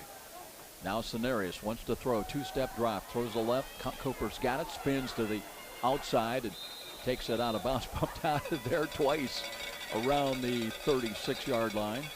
Gets a lot of that lost yardage back. You know, I like his form. I like how he extends the arms and really brings that ball into his body. So many times you see the receivers keep their hands, close to the body, grip and clamshell right away, but he actually draws the ball back into his body. That's a great form. Out of Indianapolis Pike. That's a gain of 5 after the lost yardage, so second down and 5. Actually a gain of 10 as Wallace straight ahead carry inside. He breaks it inside the 35 to about the 34-yard line. So a third down call coming up for the Cougars. Final minutes of this ball game, trying to get out alive with no serious injuries. Cody Conwell comes in at the running back position, now 5'8" senior out of Churubusco. Played with the Eagles. Tight 2 formation, wide to the short side, to the left for Scenarius. And looks to throw again that way. Throws it to a spot, and that one knocked down. So incomplete will bring up 4th down with 5:24 remaining. Heads up play by the DB there for the Lynx, doing a fine job of knocking that one away. That'll be interesting to see what the brings up 4th down. What the offense wants to do here on 4th and 4. Yeah, they got to get to about the 31-yard line on this snap. Cooper stays in, split wide to the left, the lone wide there. That's the short side of the field, 2 wide to the right. And Cenarius trying to convert on 4th down. Blitz is coming. Cenarius throws to the left. Oh, wow. Right. What did we saying about the form of Cooper? Because that one was a gimme. Oh, right. That was a lollipop to right him. In the breadbasket. How does that happen? Oh, my heavens. But nonetheless, a 4th down stop, and the Cougars will surrender the football. And the Lynx will have it in their own territory at the 34. Football fans are reminded that H&L Electric is your full-service electrical contractor. From commercial and industrial to residential projects, H&L Electric can handle the smallest to the largest. For you or your business, call H&L Electric and Pete Henry. Sometimes those passes can be the most difficult because you're thinking, that's coming in so easy and natural. All I've got to do is take this ball and run for a touchdown. Hey, guess what? You got to catch the ball first. That's exactly right. You know, Joe, like when you're trying to drive down the fairway and the backswing feels so good, and here comes a 300-yarder, and you look up down the fairway, and there you slice it, right? You know, so first things first, catch the ball, then turn and run. And I'm sure that's what it was. He was excited about the pass. Sounds so easy as you tell it that way. Gain of 2 for the Lynx, 2nd down and 2. As we mentioned, they've lost Jordan Miller. He's been ejected from this ball game. Now they work as William Arndt as the blocking back offset to the right side. Peter Smith out of the quarterback position, waiting for that snap. He wants to throw, rolls to his right. Now trying to come back to the left, got away, and runs up to the 30-yard line. Threw it up for grabs. That's intercepted at the 30, 25, 20. And inside the 10, it'll be a Cougar touchdown return. And that is Caleb Summers on the interception, pick 6. I believe it's going to stand up. I don't see a penalty, or is there? Intercepted by number 46. Let's see what happens. They're waving timeout on the field, and I think the officials are coming together. But tremendous heads-up play there, even if it doesn't stand. Caleb Summers, he is a junior out of Elkhart Memorial, the inside linebacker, making that pick 6 right there. Brandon Bushy, our referee, walking away from me. He's looking for the Lynx sidelines, maybe to explain to them what's going on. They've not put the points on the board. The head coach is Kevin Turco. I'm not sure he's here today. We heard rumors that he was not making the trip for whatever reason. Sideline interference, Saint Francis. It'll be enforced on the kickoff, 15 yards. So the touchdown interception does count. Caleb Summers with the pick 6. But there was a sideline infraction. Somebody got excited after the run, and unfortunately, Joe, I don't know who actually contacted the quarterback as he was releasing the ball. It might have been Hankinson again. We'll have to check the replay. If in fact we had it, I could tell you, but just a tremendous heads-up play by the USF defense. Time of the score at 4:20. Now the extra point attempt, and that's long enough, and it is good. So add 1 to the Cougar total. And we'll step out with a timeout. 70-0. USF in a cakewalk here today at home. This is Cougar football on Redeemer Radio, 106.3 FM, Northeast Indiana. This is Cindy Black, Executive Director of Redeemer Radio. We hear many stories of how God has spoken to people's hearts through Redeemer Radio with what they need, when they need it. A bit, yeah. We have basically all of the fourth quarter spots left to do. Are reassured by what they hear. Non-Catholics who have journeyed into the church often cite Redeemer Radio as a key influence. Lives are being transformed thanks to our generous donors. You too can join our mission by going to redeemerradio.com or calling the station. Welcome home to your family of faith. Trying to get some of the new names and numbers in there. We know that Caleb Summers had the interception, returned for the touchdown. The second of the day, by the way. Spencer Coward had one earlier. About as far as you can go, 100 yards. Interception from the goal line. Took it to the opposite way. Right now it's 70-0 USF. After the enforcement of the penalty, Penalty on the sideline infraction. They'll kick now from the 20-yard line. So obviously the Lynx should get very good field position on this one with just 4:20 remaining in this ball game. St. Francis stays home. They'll finish the regular season next Saturday against Taylor here at 12 noon. Here comes the kick right down the middle. That's fielded at the 36-yard line, so it'll be very good field position for the Lynx. They've got it across their 45 up to about the 47-yard line. 34, John Mosley on the return return. that time by John Mosley. He's a sophomore DB out of Chicago, Illinois on the return for the Lynx.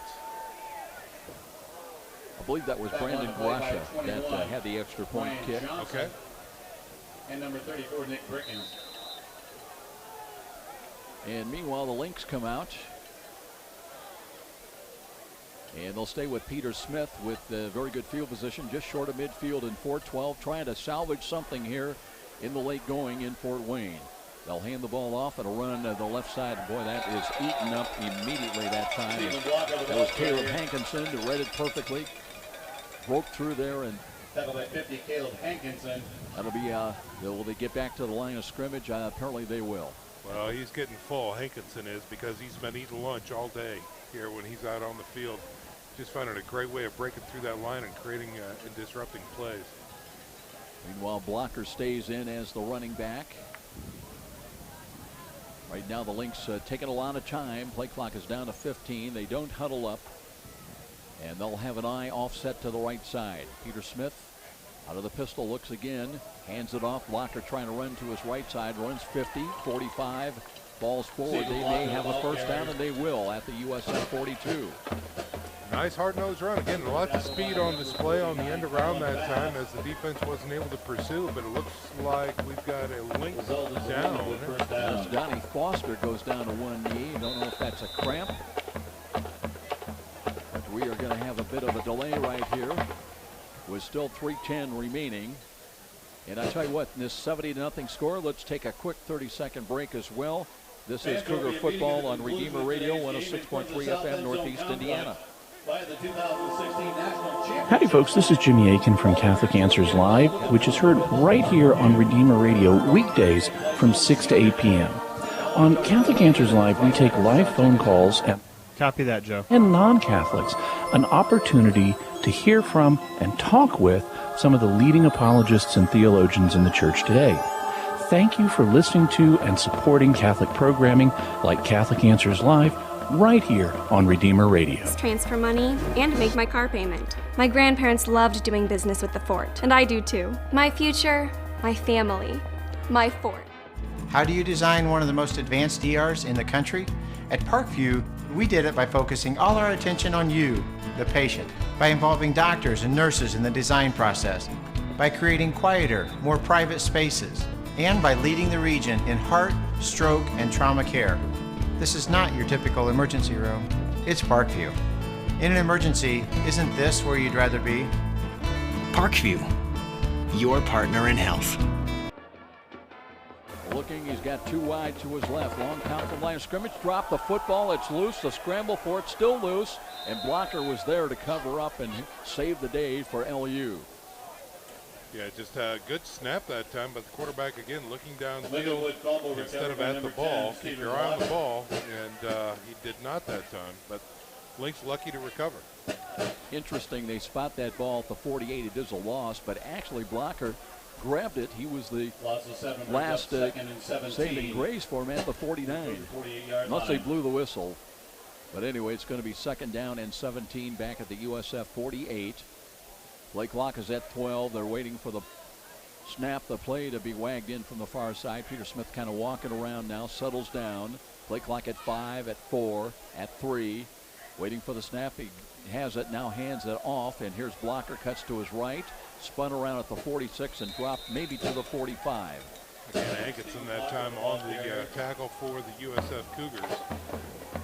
Nice design play. Draw play, then cutting back against the grain as everybody was flowing to the left. He cuts back right. But Hankinson stayed home and made that play. Dylan Richardson checks into the ball game now on the defensive front 4. Defensive front 3 actually for the Cougars. also will work with, Thornberry's been out there in this fourth quarter, defensive right end. It'll be 3rd down and 13.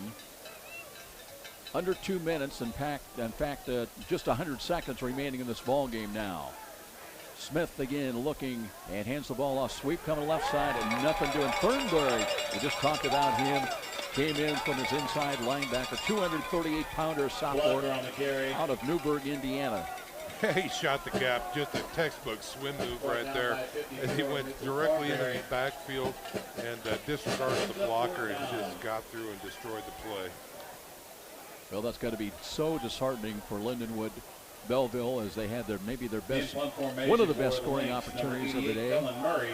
Murray will come in to kick the ball away. Schumacher back deep along with Dan Rixey. They wait at the USF 20-yard line. Not expecting a real deep kick necessarily by Murray.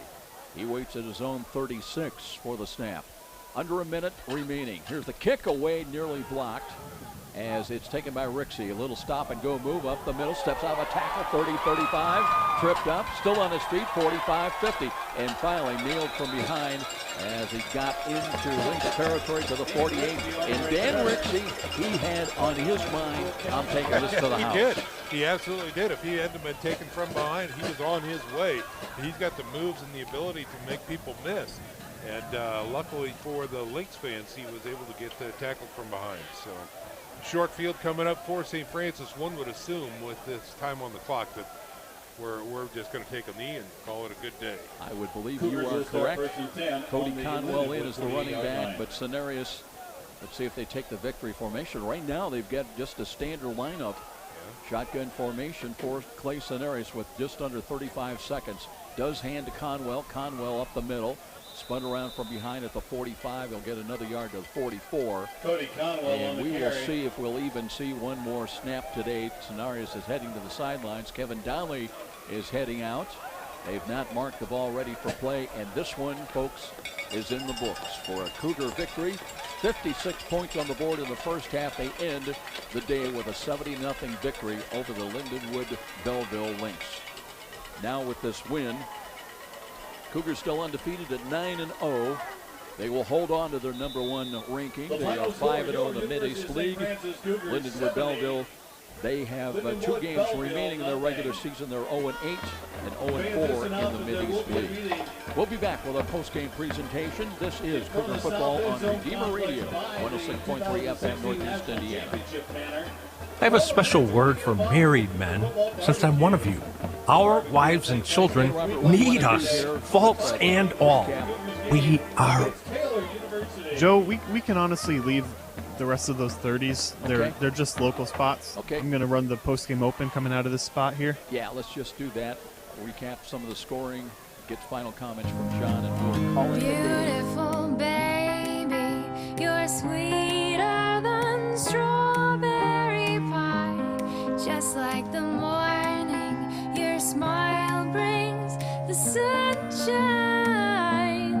The Parkview Family Birthing Centers, with everything you need for baby, plus birth planners, expert physicians, midwives, and more for you. I'm a Parkview mom. You can be too. Learn more at parkviewmom.com. My grandpa taught me years ago, do business with people you know and who know you. That's why I joined Fort Financial Credit Union. Their staff knows I'm busy at college. They set me up with a checking account, a debit card, and an auto loan. With the Fort's mobile app, I can check balances, transfer money, and make my car payment. My grandparents loved doing business with the Fort, and I do too. My future, my family, my Fort. How do you design one of the most advanced ERs in the country? At Parkview, we did it by focusing all our attention on you, the patient, by involving doctors and nurses in the design process, by creating quieter, more private spaces, and by leading the region in heart, stroke, and trauma care. This is not your typical emergency room. It's Parkview. In an emergency, isn't this where you'd rather be? Parkview, your partner in health. Friday Night Lights.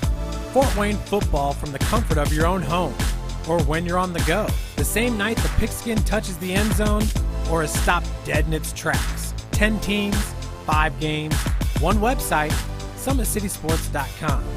Live stream high school games, score updates, and news hub for all Fort Wayne area athletics. Find us on Facebook, Twitter, YouTube, and SummitCitySports.com.